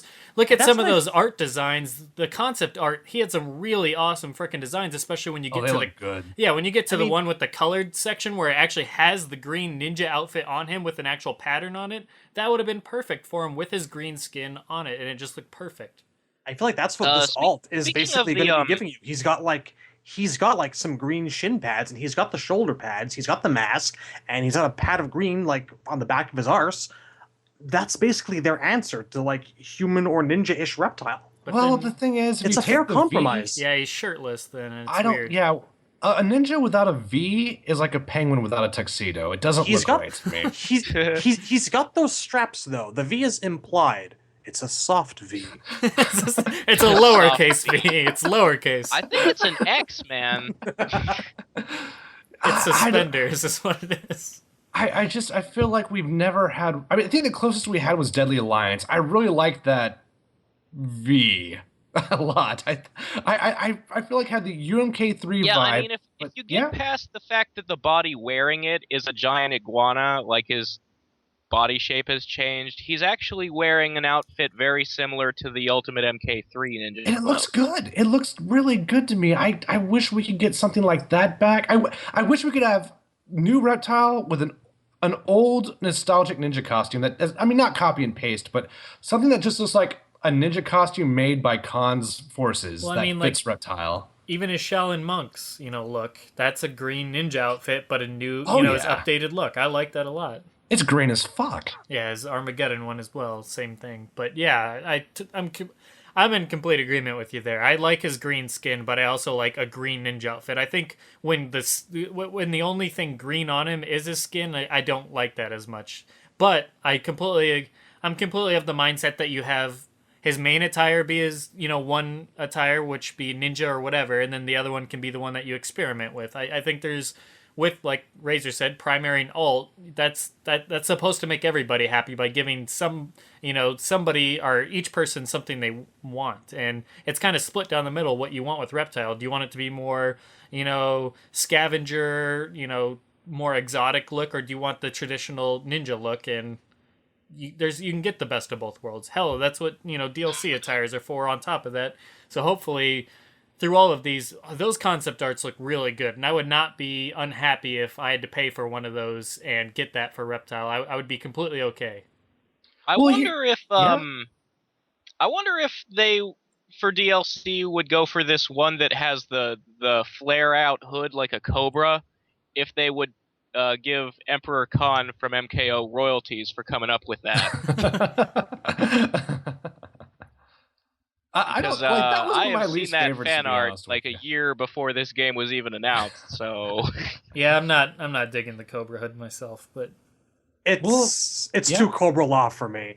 It's 80s G.I. Joe. I can't Yeah, do it. exactly. No, I was going to I say don't know. though. I have a fondness for 80s G.I. Joe. I would Well, I mean, enjoy some pork chop sandwiches while I play in that costume. don't give him the stick. Not for real, man. Reptile would so be a part of Cobra Law. Represent. Well, here's my Not question aside. here, and this is, I guess, to you, Shadaloo. Here's one question I would pose for Reptile. Which would you prefer? A more barbaric outfit or a more civil soldier outfit? Which direction would you be partial to? I'm gonna say barbaric because I'm one of those like lunatic sons of bitches that actually really enjoyed his MKDA de-evolution.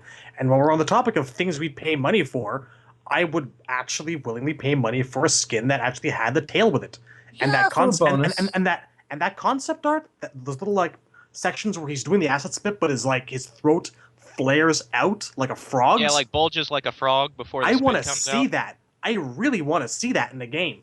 I love that. I Something guess as that's where, yeah. bizarre and alien and reptilian as is possible, without still keeping him basically humanoid. That's where I want to go.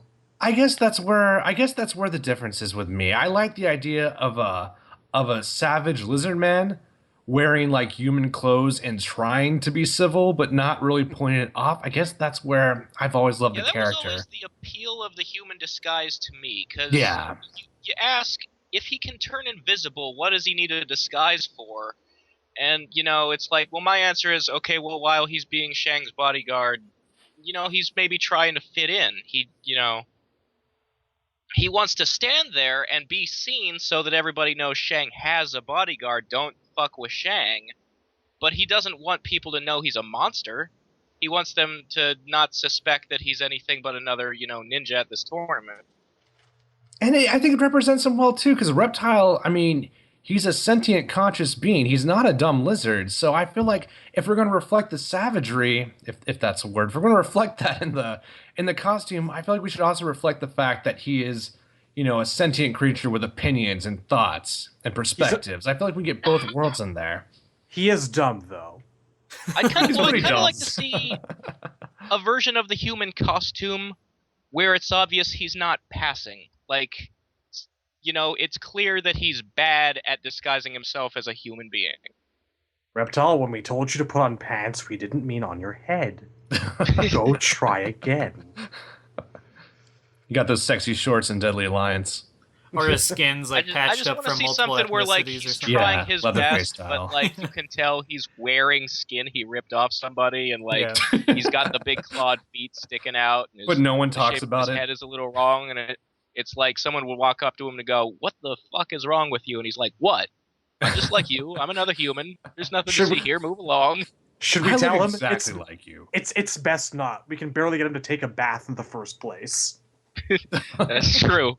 He's got like a white body but black arms. He's just completely oblivious to the way the world is. Just like he can't tell the different ethnicities apart. He's Reptile. What I wonder the hell, something. man? Do you suppose if there's like a point in story mode where you fight as or against him in Noxious Variation, if he has the stink clouds in the cutscenes? That would be That would so hurt. wonderful. That would hurt to watch. I'd love it. I think it'd be funny if during the Noxious, while using that, if somebody tries to do a fatality on you and they have to get close, they could end up dying. Would it be hilarious? Double KO. Finish him. But That'd be pretty hilarious. anticlimactic. Because, I mean, in logistics, it shouldn't just go away while he's still standing there. But yes, it's funny. All right, well, let's move on from this. Let's briefly talk about this demo and all our opinions on the fact that there's not going to be a demo, and then we'll get into the comic real quick. But real quick, I'll give my thoughts on the demo. Not too disappointed that they aren't having one. I've made it quite clear I didn't want like any leaks, but Injustice had one where they didn't have any leaks from it, if I can remember. So I don't think that wouldn't be the reason why I wouldn't want a demo. Honestly, I'm kind of indifferent on it. I would like to play the game as soon as possible, of course. I'm like anybody else.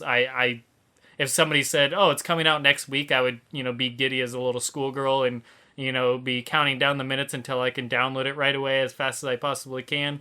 But with that not being the case, I'm not too disappointed because that just means when I actually get my hands on the game, it'll be 100% fresh and new, and every character with MK9 and Injustice, I felt like I know exactly how the game felt. I knew how I was going to play, and once I got the final version, that just meant that I could play as the other characters too, and obviously get into the story and whatnot. So it's a little bit of a different feel, but I could take it or leave it. Honestly, it's not too disappointing for me. It would be nice for people that are kind of on the fence about MKX. If it's as good of a game as it looks, it's going to be the type of thing that a demo can really change their opinions. Demos have changed my mind on games before and gotten me to buy games like Arkham Asylum. I was super skeptical about just because superhero games are usually pretty bad in most cases, but Arkham Asylum won me over with the demo, and I love that series, obviously. And I think Battlefield was another fun game that I first played the demo, Battlefield Bad Company, and really fell in love with that game through a demo. So yeah, they definitely have their pros, but on the flip side, people can take demos and abuse combos and then just be like, oh, this is, MKX sucks because there's already 100% and whatnot, and it's like, that shit's bound to happen anyways, but you can't always take the demo old build for it either. So Anyways, that's just my opinion on it.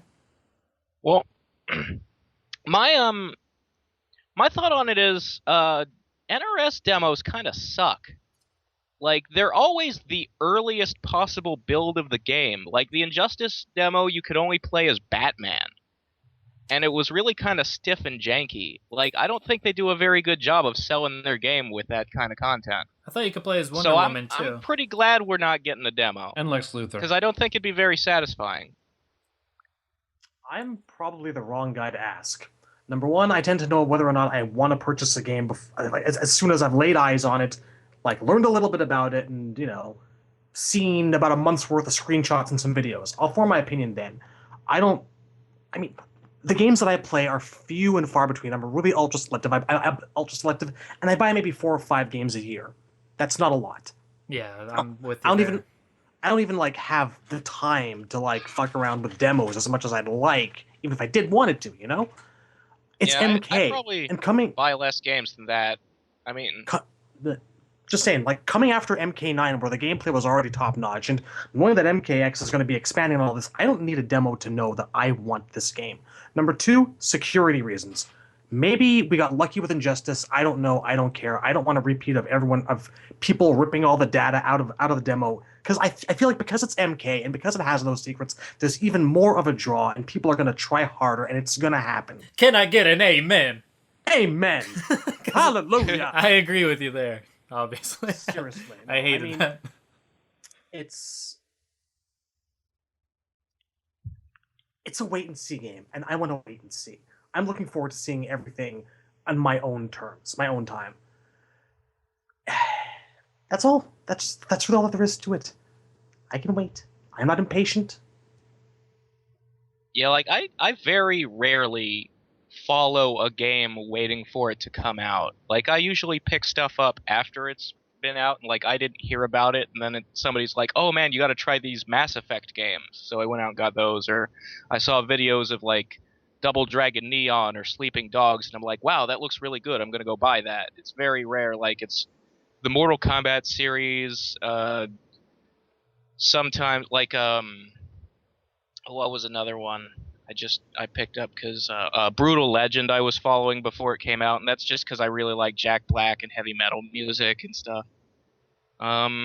Sometimes a wrestling game I'll get on the release date. Usually not that often. So demos don't really have a whole lot of effect on my life. Point in fact, playing a version of the game which is incomplete and everything has 97% of the content locked out just kind of irritates me.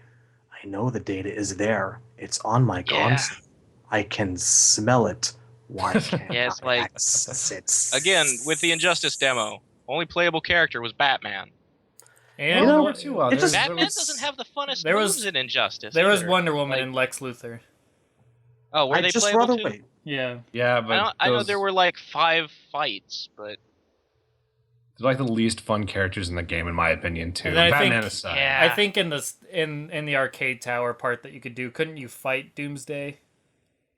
Yeah, there was a boss fight. I think it was Doomsday. Because I remember in MK you couldn't fight Goro. You got all the way up there and they teased you with it. Yeah, and then that's where it would stop and play a trailer. Yeah. And then you fought Goro, and it was dumb. MK9 was sort of better because at least Johnny Cage and Melina were among the playables, and they were, pretty quick.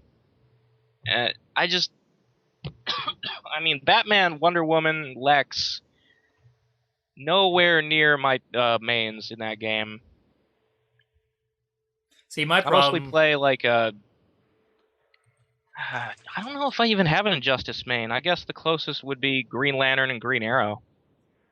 So my issue with the Injustice one was Batman was my main, and since he was part of the demo, everybody and their mom had some Batman gameplay in him, so it's just son of a bitch. Everybody knows all of his tricks already, and the game's not even out. But, yeah. Temp, did you have something to say? Yeah, I guess I'm going to be the minority here. I'm kind of sad there's no demo. Not just because I would like to sample the game early. I mean, it's not really a sample. I know I'm buying the game. I just pre-ordered the game twice today. But I really wanted to get used to the run function before the game came out. Well, because we're live streaming, I pre-ordered the collector's edition on PlayStation, the $99 one, and I PlayStation 4, and I put $5 down on an Xbox version standard, so just I can play both streams now. So I'm definitely getting the game in a big way, but I really want to get used to the new stamina meter because when the Injustice demo came out, I didn't know that there were no dash cancels. I thought I was gonna be dash cancel. It doesn't have a fucking block button, so I'm like, okay, I gotta learn how to do Street Fighter dashes again. And I have to play Street Fighter in a game with Mortal Kombat specials in it. So how is this gonna work? And that was really awkward. I never really got used to it. So, which is weird. When I picked up the game, it felt very organic. In the demo, I never really got used to it. But with Mortal Kombat, I would like to learn some of the new changes. I want to know what conversions are going to feel like with a run button instead of a dash cancel. If I'm not doing dash jab, dash jab anymore, that's like almost every bread and butter combo I have outside of smoke. I do that with Jade. I do it a lot with Johnny Cage.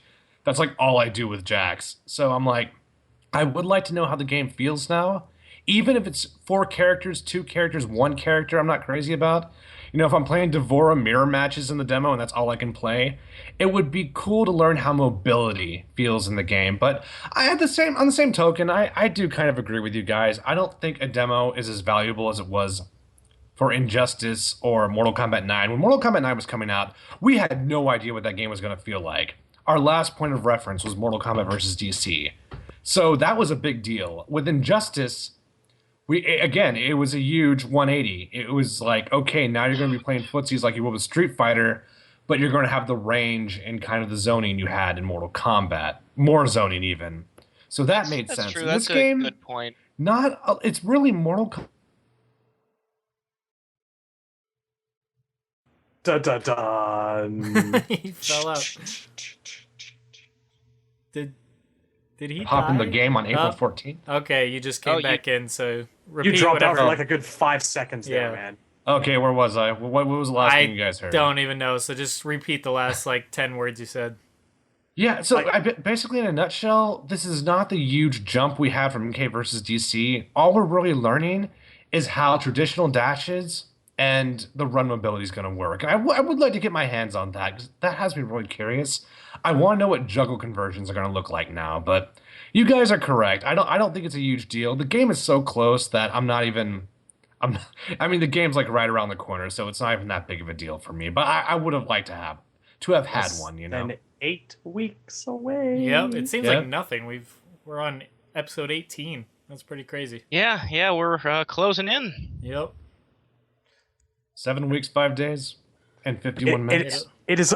Think about this. It is officially a closer time from now till the release of MKX than from now since we started the Netherkast. I know, and it doesn't even feel like we've been Yes. doing this that long, so it's pretty crazy that we're Well, that you guys close. speak for yourselves. I feel like I've been dragging bricks, but whatever. And I pushed that I don't boulder know, up like- the hill.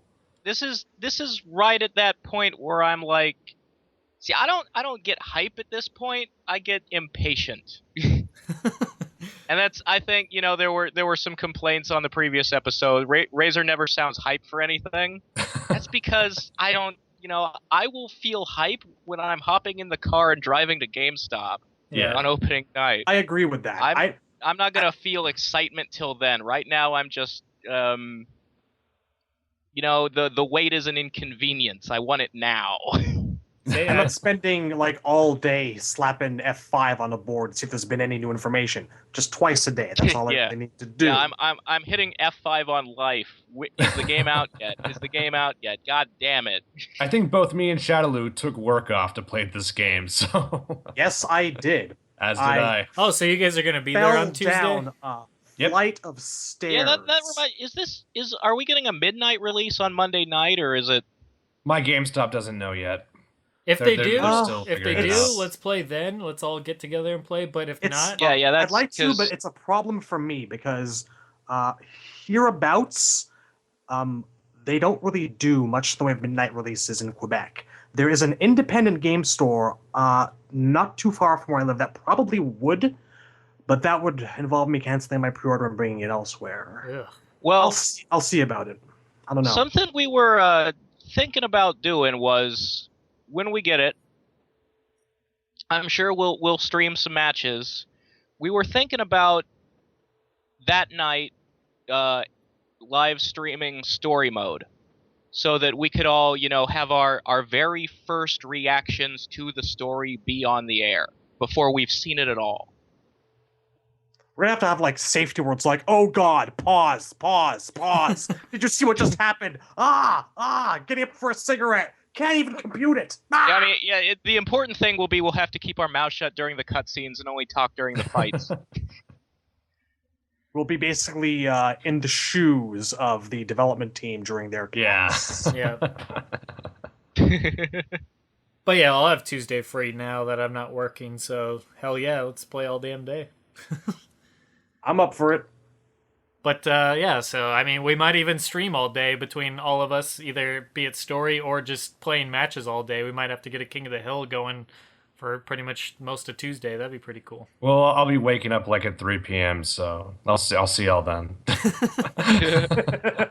If they don't have a midnight release, I'm gonna force my ass to get up. But yeah, I can see why you would be, just because. I don't need sleep.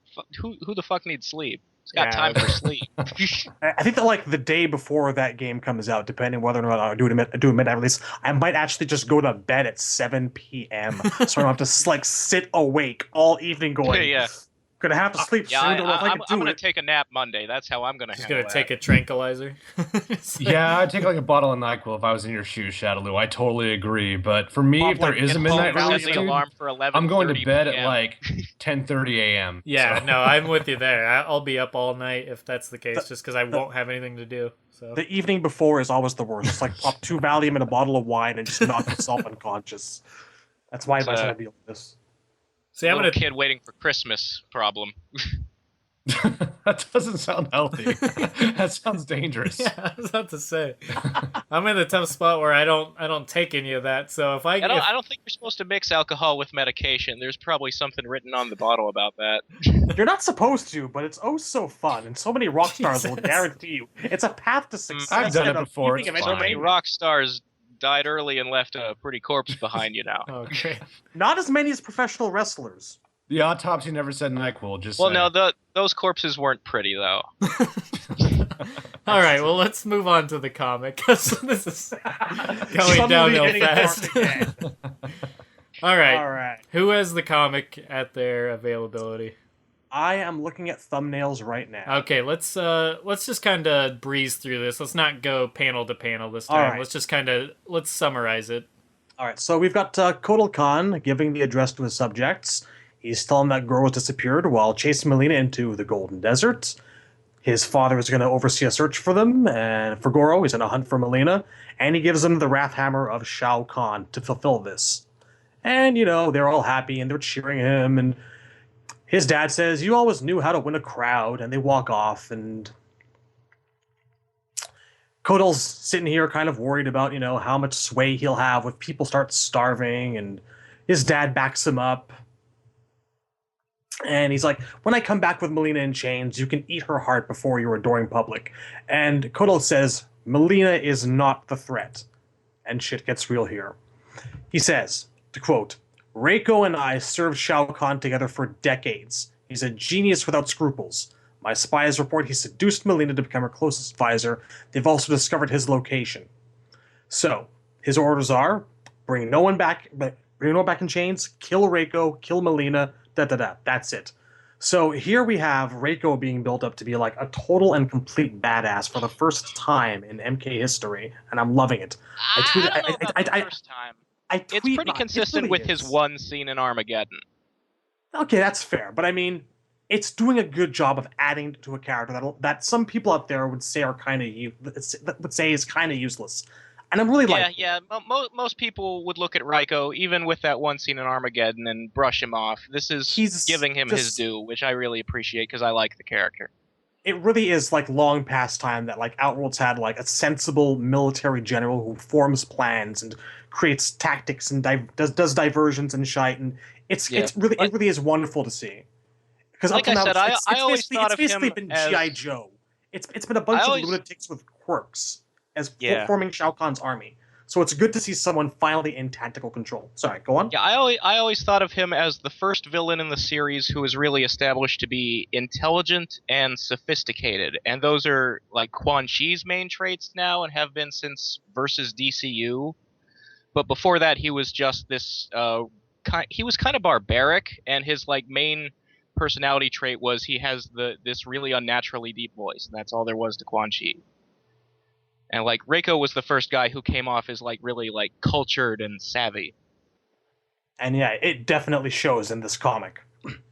So we cut to him, and he's like sitting in front of a not a chessboard, like a war plan. He's moving little pieces around. He's got a goblet of wine, and he's talking about Kotal's weaknesses, his family. He's a good boy. Da da da. He mentions the fact that ages ago, Kotal showed him the fact that he was made aware of during a fight with a bunch of rock demon things. That Kotal and his people become much stronger in the sunlight. So you can see Kotal here, like, taking energy from the sun and just, like, annihilating this thing with a nuclear blast. And he's like commanding one of those sunbeams down from the sky, and he's got the glowing yellow lights on his skin. Yeah. Yes. Up the stair path to the fire's edge is the incantation. This thing just blows up. So yes, Reiko says they wield incredible power in sunlight, but the converse, which bothers me, the inverse is also true.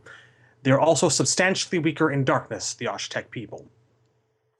So yeah, we see here Reiko defending one of the Osh-Tech from this giant xenomorph-looking reptilian thing in a cave. Yeah, it's totally the alien queen, but it's got white skin. Pretty much. It's an albino alien, pretty much, with a tongue. Not a second head. So a voice from behind Reiko, as we flash back to the present, says, "I've killed an Osh-Tech before," And Reiko just hands him a goblet and goes, "That's when Shao Kahn and the Imperial Army were at your side, Prince Goro. Now we rely on patience and strategy. Our enemy must believe they can win." So the very next day, you've got Khan's Osh-Tech warriors charging into battle. I can't believe I'm actually calling him Khan. I'm getting used to that. That's trippy. Anyway. It makes me wonder what his like actual name is. Like it couldn't have been just Kotal because his dad's name is also Kotal. It's such a question. Kotal Khan, Kotal Ketz. Maybe it's got its reasons. Maybe we'll find out. I'm hoping so. Kotal Smith. I don't know. It probably starts with a K. It's the Asian thing. Kotal is the last name, the family name, so it'd be like Kotal Bob. I'm guessing odd words. Kotal Steve. I'm guessing that honestly it probably starts with a K because like K names are the most common with a K in this universe.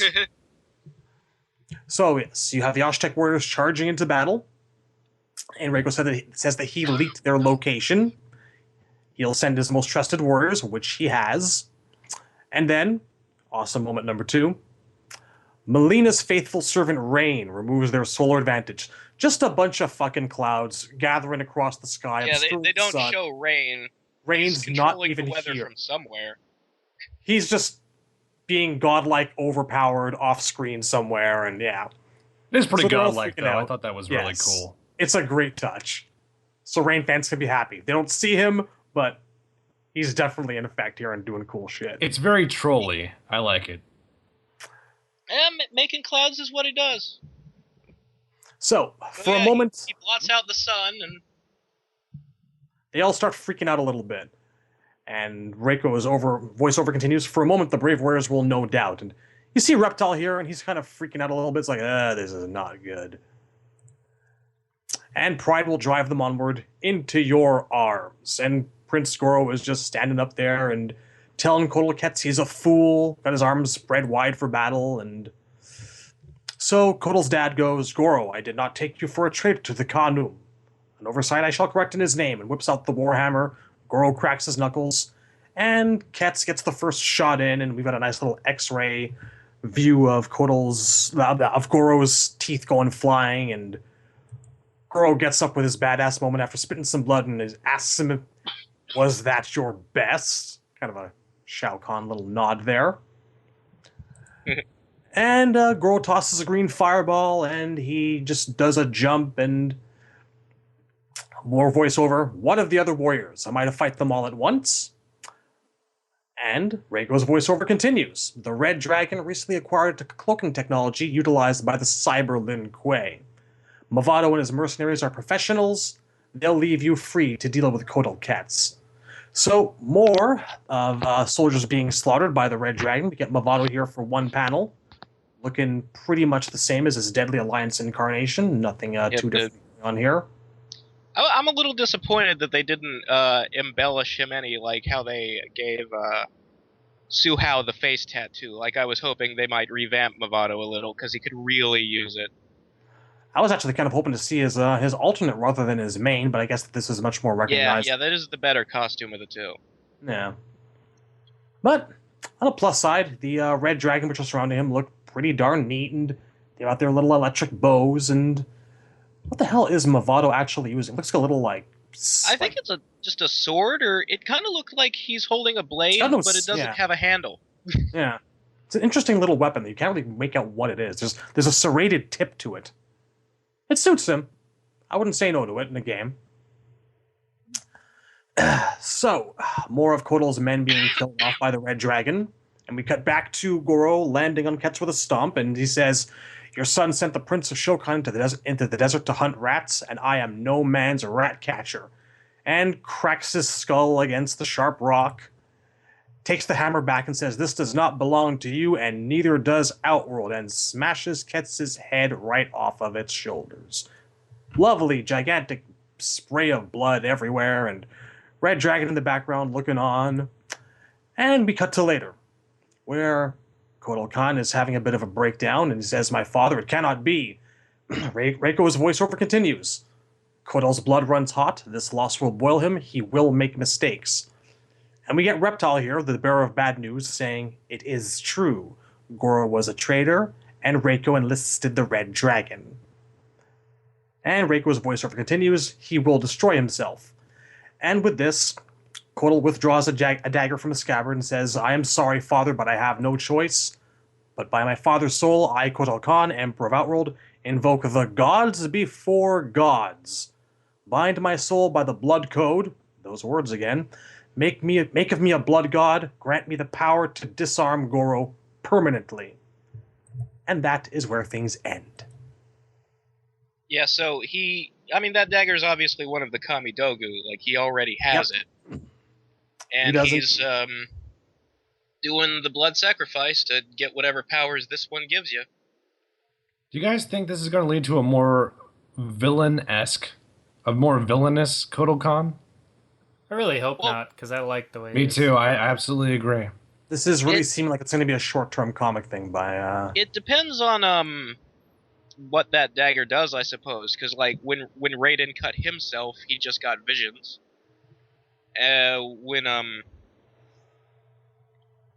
When Fox, or at least the demon possessing Fox, cut his own face off, he got healing powers or something. Like, he was able to feed off Scorpion's rage.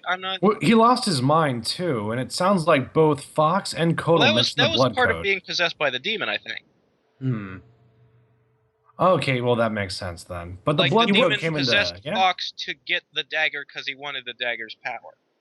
And he was getting stronger afterwards after Scorpion attacked him, and he was regenerating his flesh that he'd lost. Yeah, because, the whole theme of this arc seems to be the Kamidogu daggers, and what they all do, and how...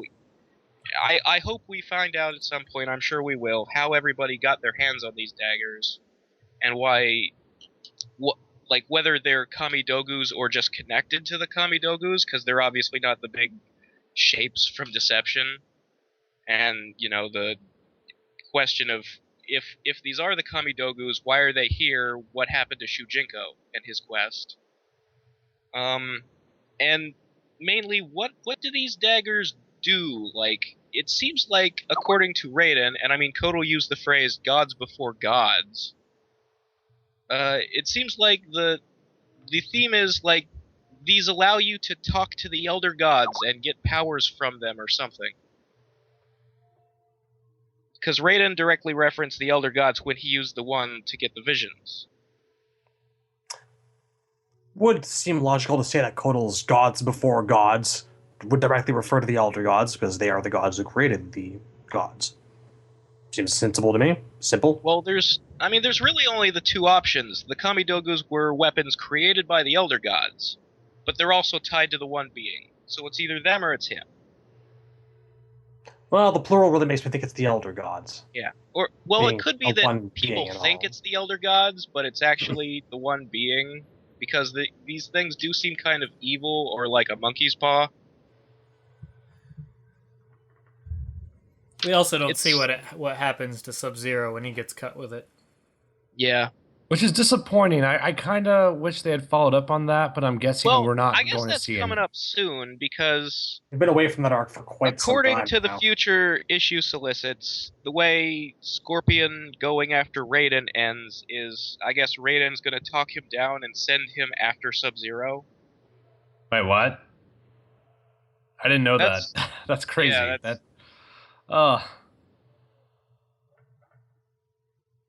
Yeah. I wasn't aware of that. I was hoping that's exactly what they wouldn't do, but if that's what they're doing. Well, Gotta hype up that there rivalry again somehow. I think we can over assume and it's over. not going to be the old rivalry, because obviously, like, if a guy's been possessed and you're sending someone after him, you're not sending him to kill him, you're sending him to rescue him. Yeah, that's true. I'm hoping we finally get to see, at some point here, Scorpion and Sub-Zero as allies or friends or on the same side. Not impossible. Would enjoy it. I was under the impression I didn't think Sub-Zero was still affected by the Kamidogu. I thought that passed because when we saw Raiden's vision, Sub-Zero was fighting the Cyber Ninjas. Well, So- there's the question of whether or not there's two Sub-Zeros. Because, And, I mean, granted, and when exactly that vision even occurs. the True. one who got cut on the eye in issue 1, that was years ago when Takeda was still like 9 years old and now he's a teenager. So there's the question of what Sub-Zero has been doing since Kano cut him. And there's the question of whether or not the one fighting the Lin Kuei is the same Sub-Zero.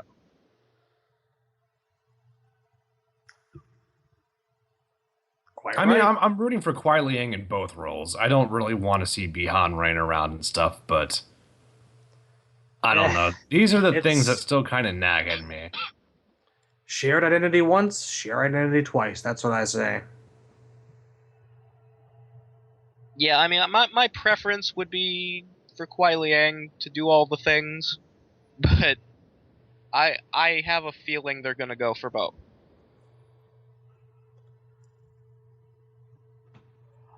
All right, does that do it for the I think comic?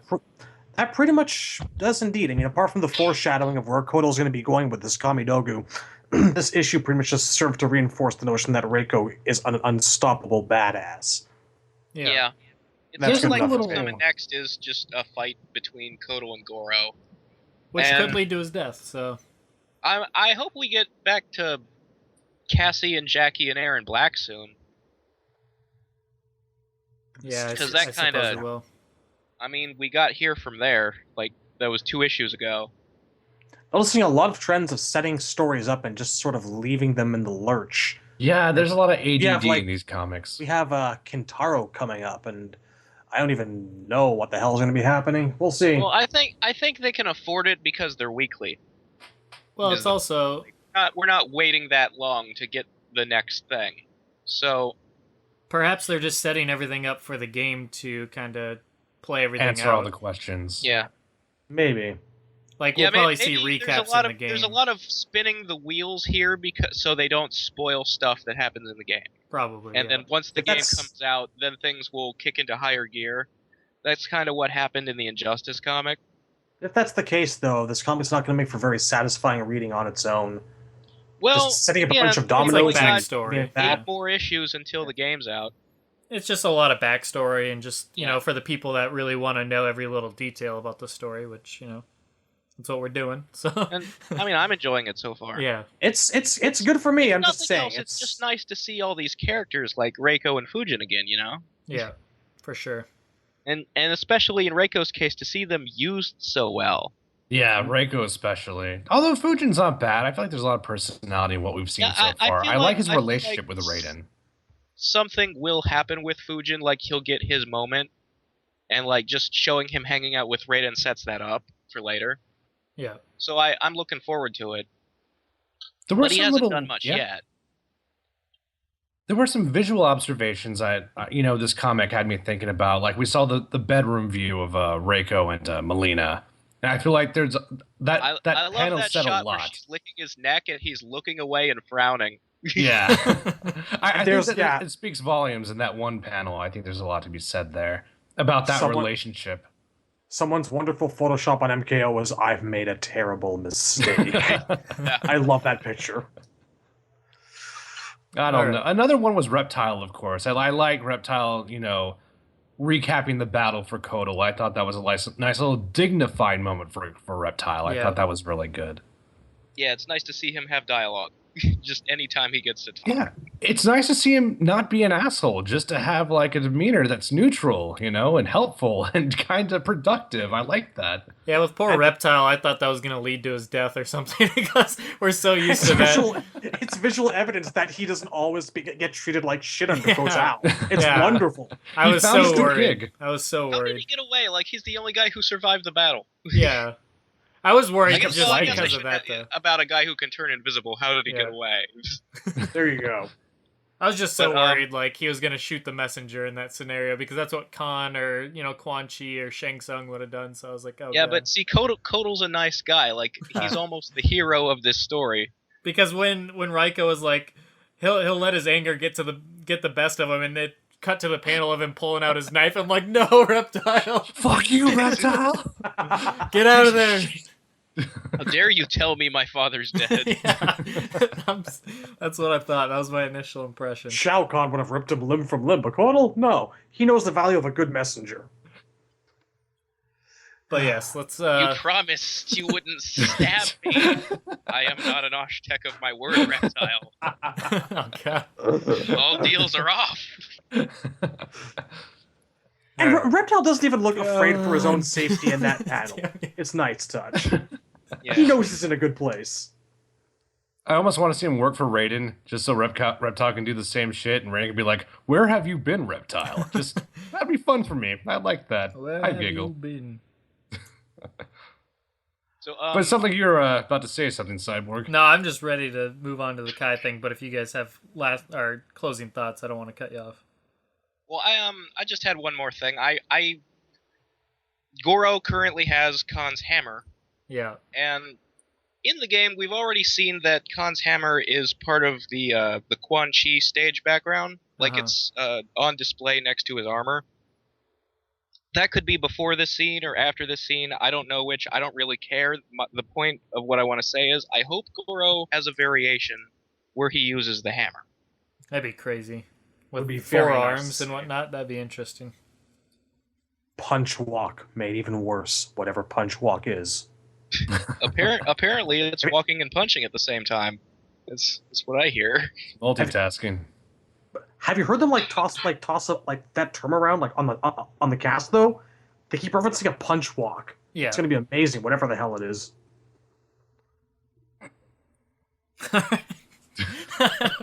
I feel like it's probably the ability to hit the buttons and have punches swinging while you're walking forward. Yeah. It just looks silly to me when I think about it. Just picture 4 windmills. Yeah, exactly. I was picturing It'll be basically General I'm sort of Grievous picturing on crack. aerobics. Or General Grievous like with more Tybo? muscle and less saber. that weird taunt the wrestler Cesaro always does, where he pumps his fists back and forth. Yeah. Well, did you guys want to talk about the 2 potential guest characters that people have been talking about? Oh yeah, there's there's what we got Spawn and now Predator. Yep, and 3 if you count Carl Weathers. But I don't think that counts. That's not like Where did the Spawn thing came from? Todd McFarlane. Yeah, McFarlane. And where did the Predator one come from, other than Destructoid mentioning it? An unnamed source is what we have right now. Okay, well that's Unnamed cool. source. It'd be funny if the unnamed source was Carl Weathers. I can believe Predator, but really, they're not gonna do just some random army sergeant, are they, or whoever the hell it is? I forget. I would play as Carl Weathers. I'd have a lot of fun. I don't remember his name in the movie, but that would be hilarious to me. I'm just thinking, you look at that team and you don't pick Arnold or Jesse Ventura, you pick Carl Weathers. I don't know who that is. I think it's the black dude that gets towards the end where he's like the really sneaky one that's very good at. He's the one who does have time to bleed, and that's a problem. He's his arm cut off, right? I thought he was the one that's like climbing through the bushes, and then all of a sudden the red the lights go on his forehead, and then gets killed off or something like that. I don't know. It's been a while since I've seen Predator, but I always think of Carl Weathers as like a poor man's Ernie Hudson, but that's just my opinion. I don't know if you guys. About right. Okay, no, you guys are talking about the guy that played that dude in Predator. Okay, right. Yeah. What the hell? You believe that? Anyone out there actually believes that? Seriously? It'd be cool if it's just like the intro of Predator. Like Carl, the intro is like just Carl Weathers shooting a gun. Combo's alternate costumes or like his variation sets for his like one of those is Carl Weathers.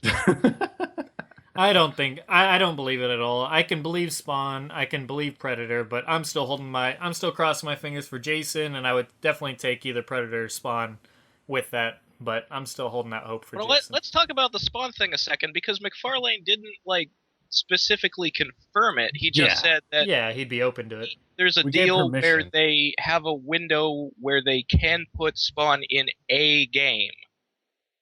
Not necessarily MKX. I'd be very, very surprised if Spawn's not in the game, because who else could capitalize on that more than, well, if they're not going to use it for Mortal Kombat, what would they use it for? That's my thing. Spawn has a precedent of being... It could be Injustice 2 or something we don't know about, one of their mobile games. Who knows?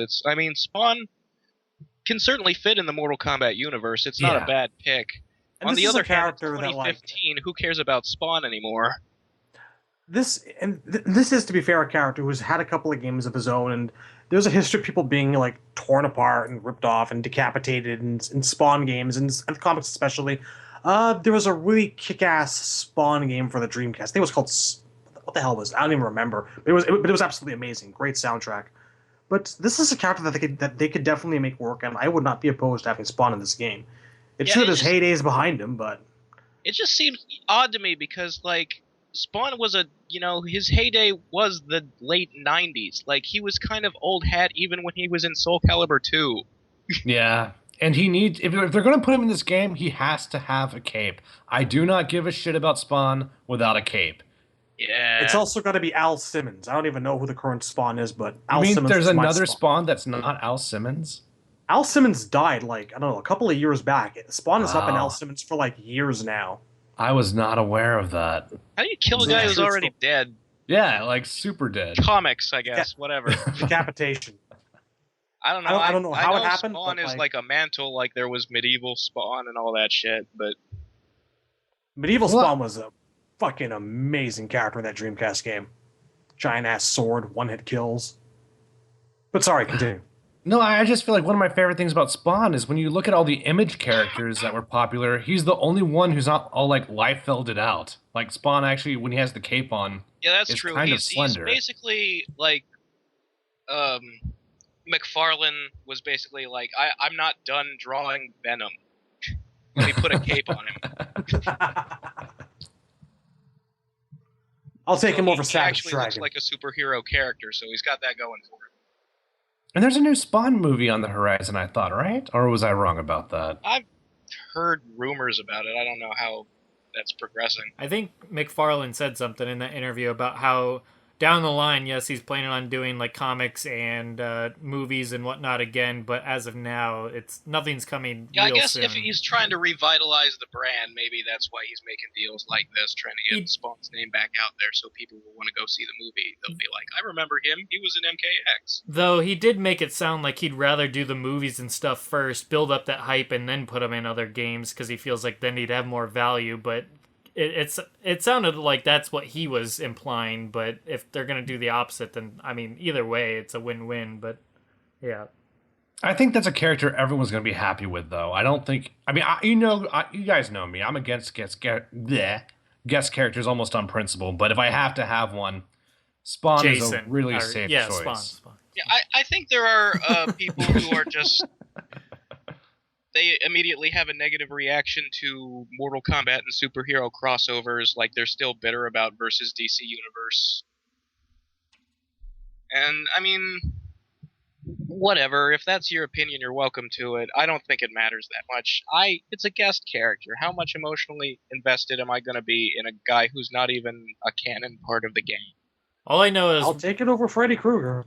we're guaranteed 2, so get used to the idea. And at this point, you should just be hoping for the best characters possible. I just see. I'm crossing my fingers. One of them is Ash Williams. That's the only way that I'm gonna care that much. As long as Jason gets in, Ash can get in. But other than that, no. I'm just kidding. But seriously, Carl Weathers? no. Carl Weathers is not. Seriously? That's coming back. It's getting that show on Stars. Maybe it's Carl is Weathers not with getting Spawn's that. cape. No, Carl Weathers. That I would have Carl Weathers believed is just. Chapel. I would have believed Predator, but Carl, come on. Again, now. how do you watch Predator and not pick Dutch? It just doesn't make any sense. They would not make those two the 2 characters. No way. That just no. Kind of hallucinogenic drugs were being consumed to make people. That was the result of someone watching Predator and going, I'm going to troll the internet. I'd rather have Danny Glover from Predator 2. Like, at least he was a main character. Yeah. For real. It's a strange movie, by the way. Predator 2, I revisited. Well, anyway, but I like Predator 2.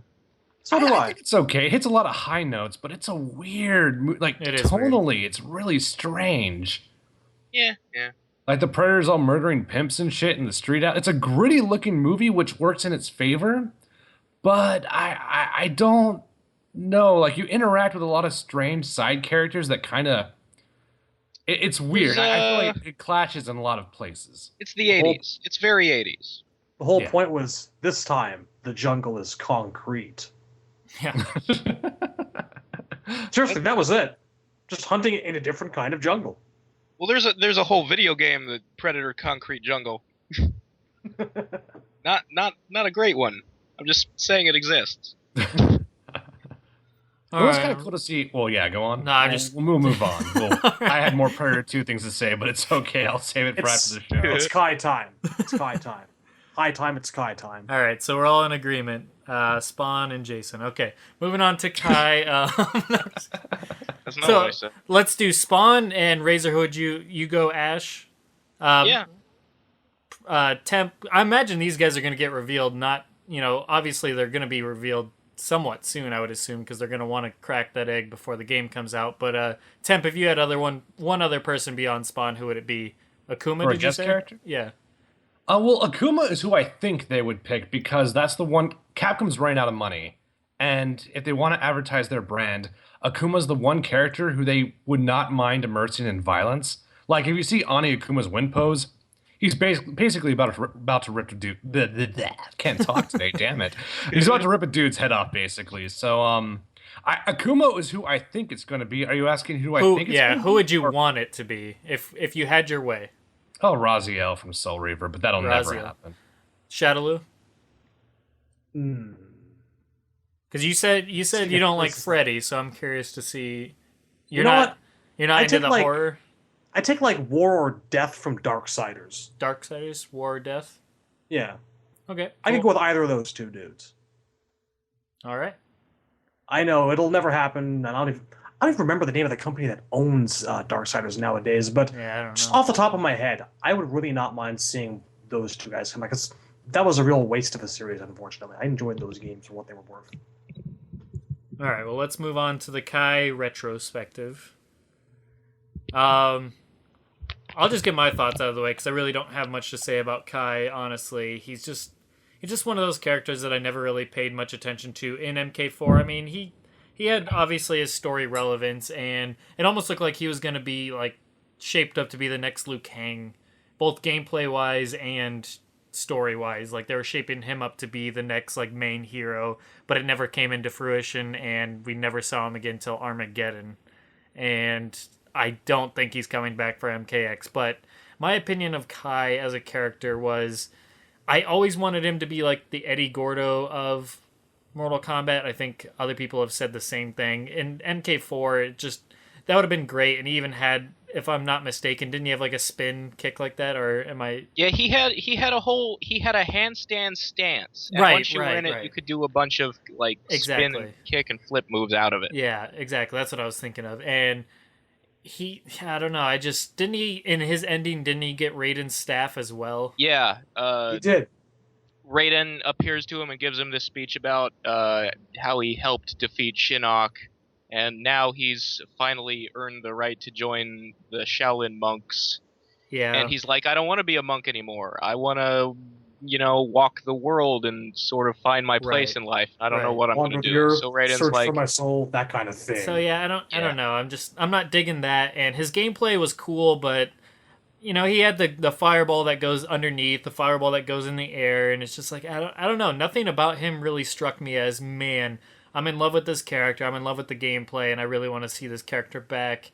If he was in MKX and they redesigned him a bit, I think there's potential there. Just like just about every character. I don't put him down with like the Darius or Dairus of my opinion, but he's only just above them in my opinion. He's still not one of my favorites. He's not one of my favorites of MK4 by any means. And I don't know, if I had to pick 1520 to come back from the 3D era, he might just make the cusp, but maybe not. I don't know. I would have to think about it. But yeah, I don't know. I just never really cared much for him. Like I said, if they would have gone full on like Capoeira with him, totally would have been cool. I really like Eddie Gordo and Tekken. I just like Capoeira as a fighting style in general. I think in Armageddon, like even his, I don't know, if I had to pick a favorite look, his Armageddon looks were better in my opinion, but especially his ult. But I don't know. I just still did not care for him, his gameplay or his appearance, and not even really his story that much or his ending. So he's just kind of like, I don't hate him, I don't like him. He's just kind of down the road, middle of the road, just kind of bland to me. He's meh. And favorite fatality, once again, kind of bland. He has Sub-Zero's lift up and tear in half minus the freezing. So the one really cool element that I like about it. And on top of that, his other one is floats in the air and throws a fireball at somebody's head to decapitate them, which maybe at the time that was okay. I can't even think about it. No, even for MK4, it's like the lamest one. Okay. Because I'm like, maybe I'm a little bit hazed, just like have hazy view over it just because of the fact that we've had so many decapitations over the years, and that's one of the lamer ways to do it, is just a pure fireball, which makes no sense. But yeah, if even then it was lame, then yeah, I really just don't care for this character much at all. It's just meh. So favorite fatality, I'd go, I guess by default, tearing in half, and favorite look, put down those damn Clippers, Shadowloo. I just did, as a matter of fact. It's like my mind. You just heard me. I didn't even realize that I'd actually picked them up. It's like smoking cigarettes. I'm like, wait, when the hell did I light this? You just black out and wake up with Clippers. But no, I like his Armageddon look better, his alternate outfit, if I remember correctly. I looked it up before we started talking, but his Armageddon alt is just his MK4 costume, except he's got the beard and cornrows. Okay, then maybe I like the other one better. I thought he was completely covered on his chest with something else. Yeah, he has like a vest. It's one of those weird. See, I never liked that one because it's just like Jarek's except red. It's very generic. Yeah. Weird leather shirt that's got these shapes and straps that don't seem to follow any logical pattern. Right. Yeah, I felt the same. Yeah, like Jarek. I didn't care for that one either. It just looks like armor. Yeah. It's nondescript armor all over his body. So yeah, it looks like rubber vomit disguised as armor. So yeah, I'll go with his Armageddon remake of his MK4 with the cornrows and beard. But yeah, that's all I have to say about Kai. I really don't care for him personally. I'm all right. I'm one of those guys that actually, I'm all in favor of taking a character that didn't really work that well the first time and giving them another shot. And Like, Armageddon's just kind of the wrong game to do that in. And it's strange. You have characters like Jarek that no matter how often you bring them back, I don't find anything to like about them. But Kai, both appearances, there's just been something about him that I've always enjoyed. And I just wish that they'd flesh out his moves a little bit more and, I don't know, find a different direction to go with him. We don't need another Shaolin monk, I don't think. Liu Kang, Kung Lao, and Bull Raicho, we're okay. Kai's the odd one out, and, there was one piece of Deadly Alliance concept art for Kai. I'm looking at it right now. It's on the MK Wiki. And he's just kind of like wearing this like purple like gown and a black sash belt and a blue It's head. like very baggy. Yeah. They're almost hammer pants. I think it's one entire piece. It seems to be joined together. Yeah, it could be like that giant skirt the samurai thing that Raiden's all has on. Pretty much like that and too. Yeah, and he's got like this in purple Kai's headband. Case, the design's very Middle Eastern, and I like that. I really do. And he's holding a sword, which is it's actually, it looks like a scimitar. I think it's a scimitar. Yeah, he's it's like holding. a big like Arabian scimitar. Yeah, and he's got like more of the white tattoos like over his face and his back, and it's a complete departure from both of his prior looks, and I really like it. And I hope to God that maybe somehow, some way, someone does something with it, because what I see when I look at Kai is just a character that could really, really be expanded on. Like the whole capoeira thing, and have him do handstands, make him like Gen or something, give him two separate, distinct fighting styles, make him a master's character. I don't know. Or take his old fireballs where he'd launch them up and launch them down, and the down one like propelled him through the air. Give him fireballs that'll like actually shoot him forward like at angles or something. Make him into a character that just sort of projects himself and uses capoeira, and just there's room for this guy in MK. This is a character that I think about, one of the topmost ones, when people tell me that there are characters with so much potential, like, Tremor or Jarek. But no, for me, top of that list is Kai. I have to admit, though, I wouldn't know what the hell to do with him. I wouldn't want him to be just another one of, like, Raiden's dudes helping him fight for Earthrealm, because that shit's played out, and we've got, like, 25 dozen people to do that. So, that's my favorite appearance for Kai. Fatality, I'm going to default to the fireball head shot. I've never really gotten how he just has the physical strength to strip a guy in half. It was really generic, and I guess the floating kind of really adds to it. And that's all I've really got to say about Kai. I hope to see him back one day, and I think that he really did get the shaft. Because that one bit of Deadly Alliance concept art showed us that he really did wander the earth, search for his soul, and I don't know, found something. It's nice. Here's hoping for the future. Shaft. Can you dig it? I can. He's a bad mother. Shut your mouth. I'm talking about Kai. I'm done. All right. Kai. I like Kai and I don't. You look at him, he's so completely bland. He's like just a shade less shitty than Jarek. But he's also like the absolute epitome of unrealized, untapped potential. Because you look at his costume and his moves and his story, and there's so much nothing there.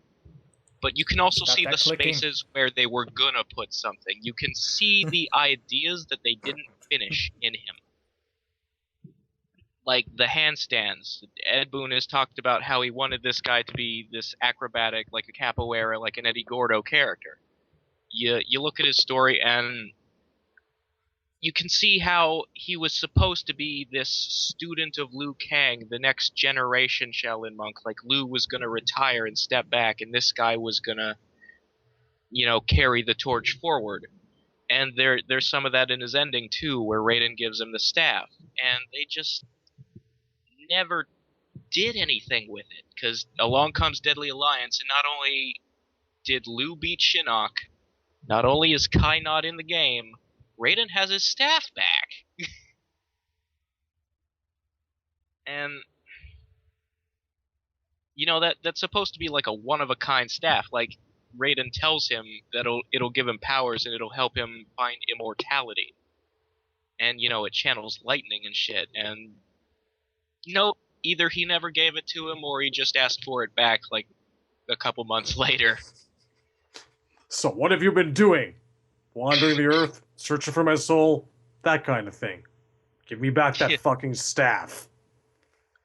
I think there's a side quest in Deception where Shujinko meets Kai, and Kai is like, "I'm done with the staff. Give it back to Raiden for me." Maybe it's canon. I guess, but that's dumb.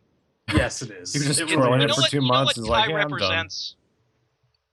Kai represents developer cowardice to me, because it's like, well, we failed, we could try again, or we could just throw this guy away because that's the easier thing to do. And I think that's what they did. Like, they were afraid to make a game where Liu Kang wasn't the hero again. They were afraid to pass on the fucking torch. They were afraid to take a guy who didn't catch on, who people thought was shitty, and make him better in the next one. Kai could have been a contender. Could have been somebody. Now he's probably not coming back. And that's disappointing to me. Especially because I really, really want there to be a capoeira fighter in Mortal Kombat. Word. Like, my main in Tekken is Christy. So yeah, I guess that's... I mean, costume-wise, I think his Armageddon primary, his shirt looks like it's made out of fake rubber vomit. I think the cornrows are a bad idea.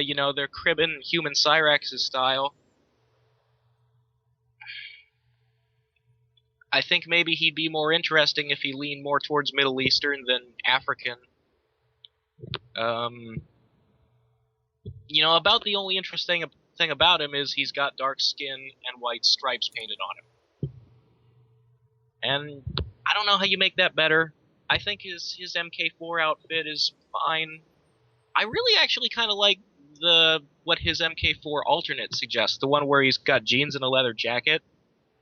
And this ties into his in the MK4 strategy guide, it listed his hometown as Detroit, which may or may not be canon, but I kind of like the idea that that's where Liu found this guy, like he was just some street tough, and Liu's like, I will teach you Kung Fu because I think you have potential.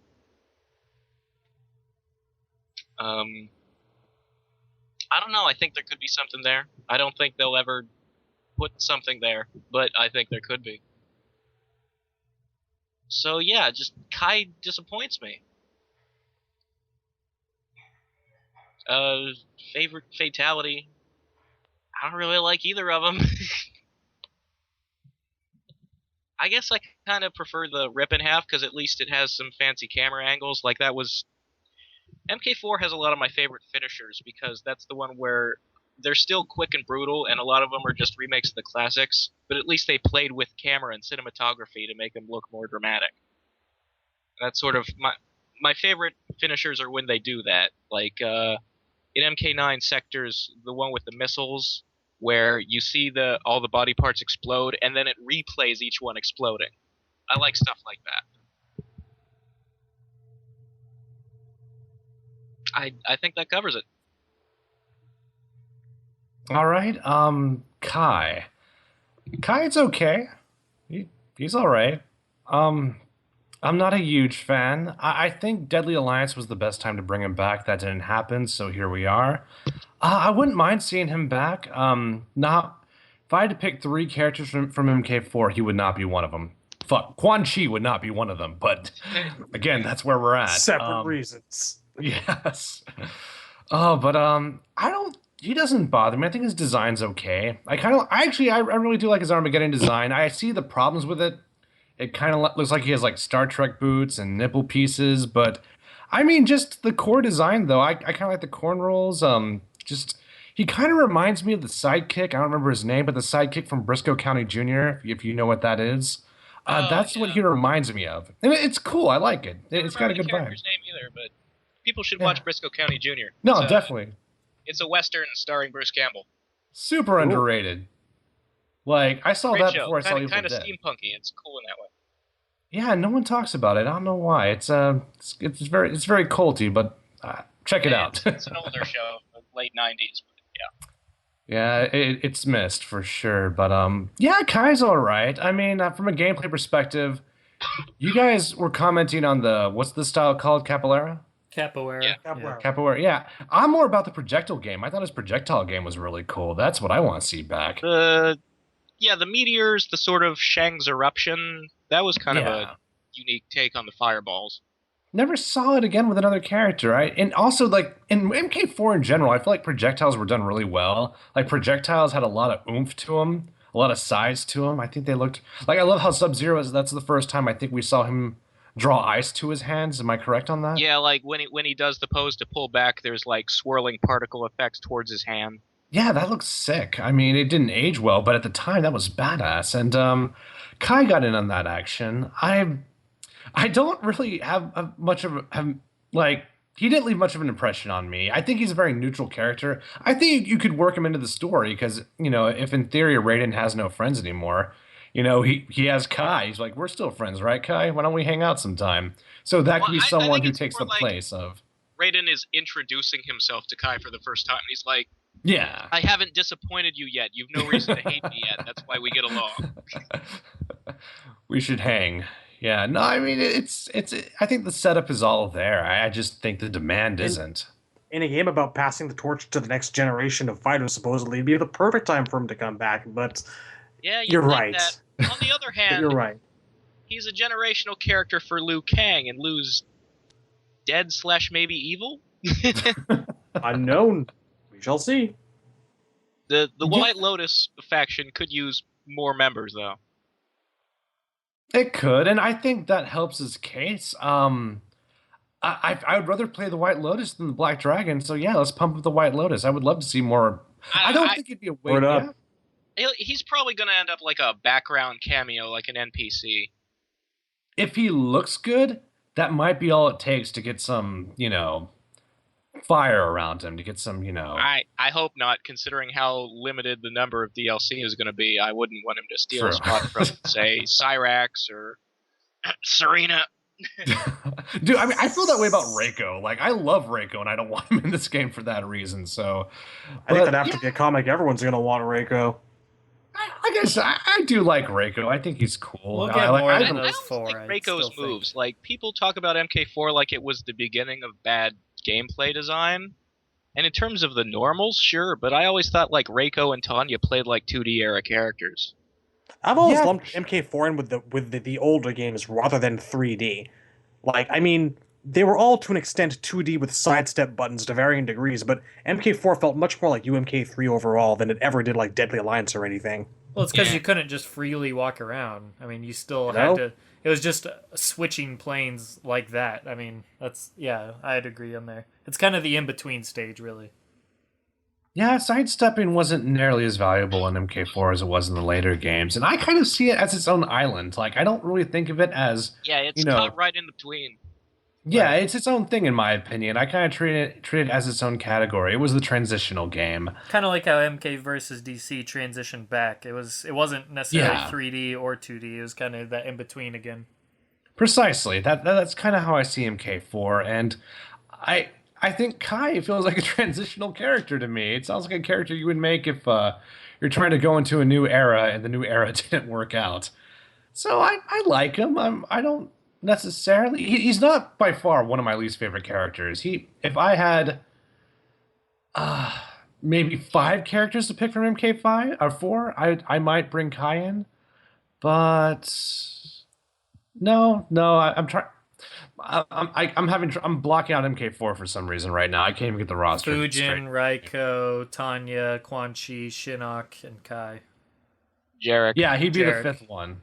Kai would be the 5th one because it would be Shinnok, Fujin.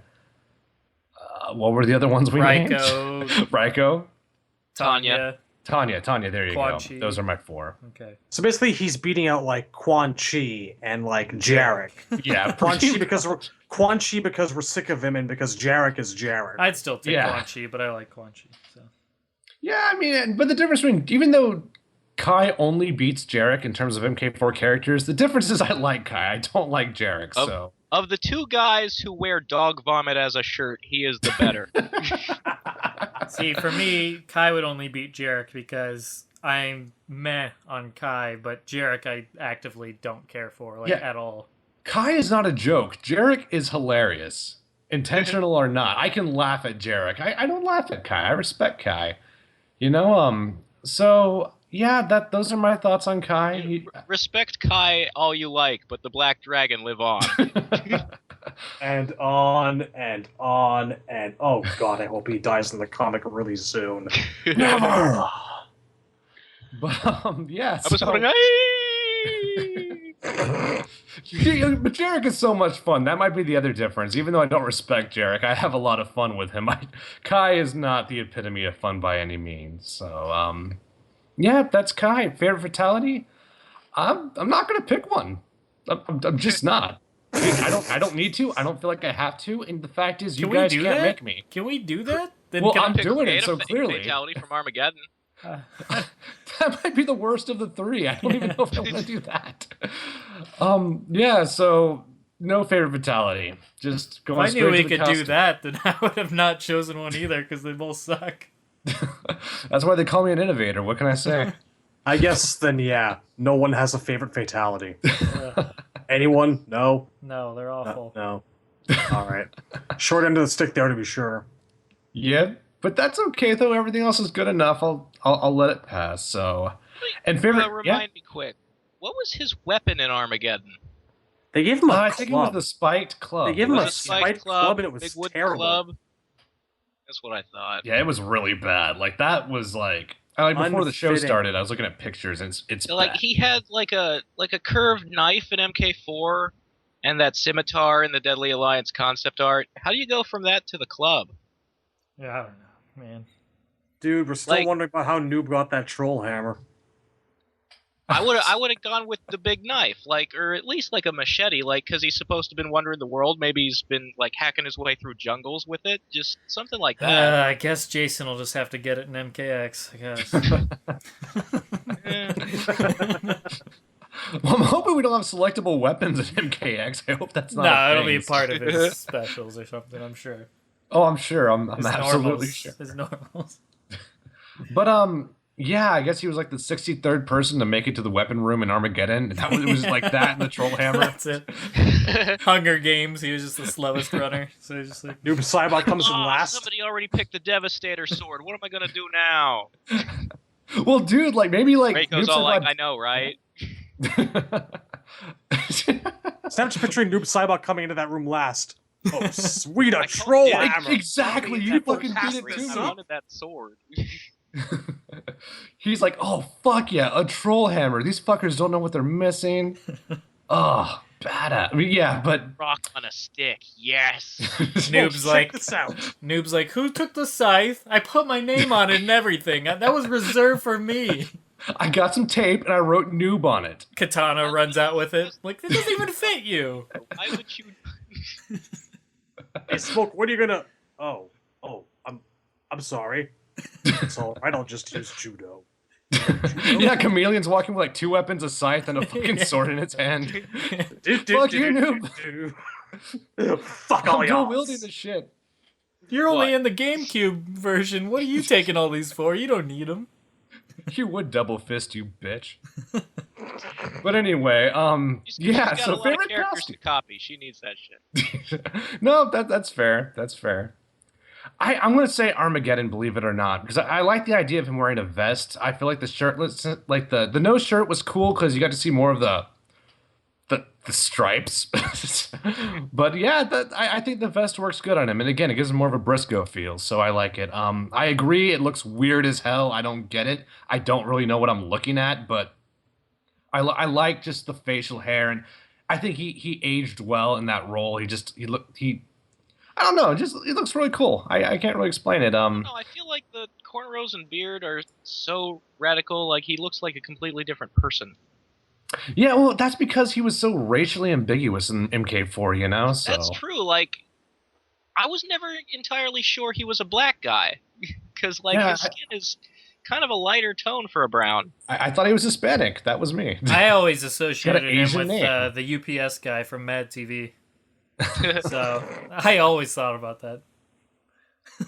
What was So that guy's name? What was not the Um, actor, but the guy that actually the character's name was like Jack I the don't remember UPS the man or character. something like I that. remember the actor was Orlando Jordan, wasn't it? Orlando Jones? Maybe Jones? Is it Jones? Yeah, the I don't 7 Up know. guy, right? He was always One it of the was- names we're saying maybe a No, wrestler. no. I don't think it was Orlando Jones. I think it was. I know who you're talking about, but no, it was. Man, now I gotta look it up. Oh, was it Phil Lamar? Phil Lamar, I think it was. Yeah, See, I don't even know who that is. I never Phil saw Lamar that. is the one that That's plays the guy who does Aquaman and Green Lantern. Yeah, kind of every black guy ever in cartoons is Phil Lamar. but yeah, I'm pretty sure he's the one that did it in Mad TV. He's like, hey, he's the one that was like super energetic, the UPS man. You jump around Yeah, all the time. I think it was Phil Lamar. Yeah, probably. But anyways, That dude was unquestionably black, though. You think so? I thought he was Hispanic when I saw him. And again, he has an Asian name, so I don't really know what to think. Oh. Are we talking about Phil Lamar or are we talking about Kai? they're the same Well, person. have you I tell ever you. seen them in the same room at the I same assume we're talking time? about Kai. Like, if you just look at a picture of him, he could pass for just tan or white. I mean, he's What the hell got is that noise? I don't know. It's not me. the Not most me, distinctive thing about him is he's got really big sideburns, and that's not really a racial trait. No, it's not. But I'm But done. I have guess- nothing more to guess say about Ed Kai. said so. about him in an interview, and I didn't even read this interview until like years later, that Kai was deliberately intended to be like an agile black guy was the words he used. So yeah, I guess he's supposed to be African American. I mean, there's it's a cool. It heartbeat. works. That tapping I noise was is like just the as one Kai confused as fan you guys tapping were. their fingers.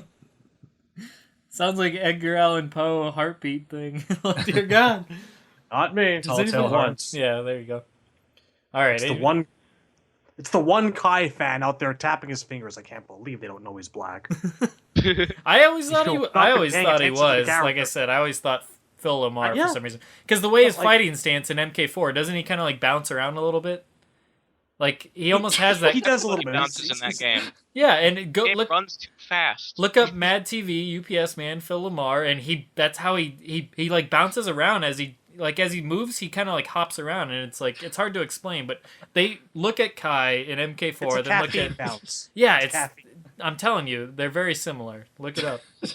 Obviously, everybody in MK4 bounces. The animations are played too quickly, especially in Gold, where they took a 30 frames per second game, moved it up to 60, didn't add more frames.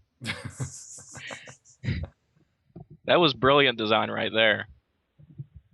All right, well, fuck this episode. No, I'm just kidding. It's been great. It's been great, folks. This one was good in my opinion. No, I it think was we did good. well this We time. had really good It conversations. was fun. No, none of them have been bad. So I was just saying that for funsies, but it was more my way to close this episode out than anything because I couldn't think of any other way to transition. No, So for real. I gotta get to bed. Yes. It's time. I know you do. So I was trying to keep things going along, and I think we did good. We got through a lot in a relatively decent amount of time. Yeah, we better than usual. Yeah, we covered a lot. So, Well, okay, before we close out, though, and I know you gotta get to bed, Shadowloo. I know the feeling, man. but But, we don't have a guest to ask a well, question. I do want to say, and this is important, I do want to give a huge shout outs to Ultra Arcade locally. Those guys are going to be playing with me come April 14th, hopefully sooner in MK9. So I definitely do want to give huge shout outs to them, especially Brandon, especially Matt, and especially Raul. Did you Also shout knows- out yourself? No. No, that's Especially right. shout out to this kid We named could do Brandon. that? Yeah, he's I hear he's pretty good with smoke down there. No, dude, it's another Brandon. He owns the arcade, though. Awesome guys. So I definitely want to give shout outs to them. You And own the they've arcade, been don't you? Amazed. I don't know. That would be badass, but no. No, his name is Odinson. That's his tournament tag. So Nice. done a lot for the community. And Betty. Huge shout outs to Betty. I almost forgot about Betty. The best and most annoying reptile player ever. God bless you, dude. Just want to give a huge shout outs to those guys. Oh God, I just realized I made a joke after you made a shout out to a tournament type thing. Oh jeez, Oh, what we did are I do? so- I'm Why dead. did you do that? I'm dead. Tisk. It's because you know more than me. Every time we talk about gameplay, you shut it down. yeah, Fuck no, dick. I Hold me can't back help too long, it. Cyborg. I can't help it. It's beyond my control. Where's my Riddler clip when I need one? Can I give shoutouts to myself now? As long as it's not gameplay related. All right. I'm a force of nature, and I want to say thanks to myself, and I'm awesome. And as I had mentioned on the Netherkast Facebook, I'm also a really, really dreamy guy. Mwah. Oh, God. Keep being a believer, ladies. Yes. I'm Okay, no, I'm done now. all right. I'm delirious with I tiredness. want to throw up the horns for a Jeff in Pennsylvania. He's the best Johnny Cage player I know. Throw up the horns. What the fuck is happening? Raise the roof. All right, we need Raise to it. end this quick because this is getting ridiculous. No, dude, shout out yourself. We're all doing it. Um, It's your turn, bro. yeah, that's the end of this episode. So, Cue the music. Cheers, folks. adios. Later. Aaron Black.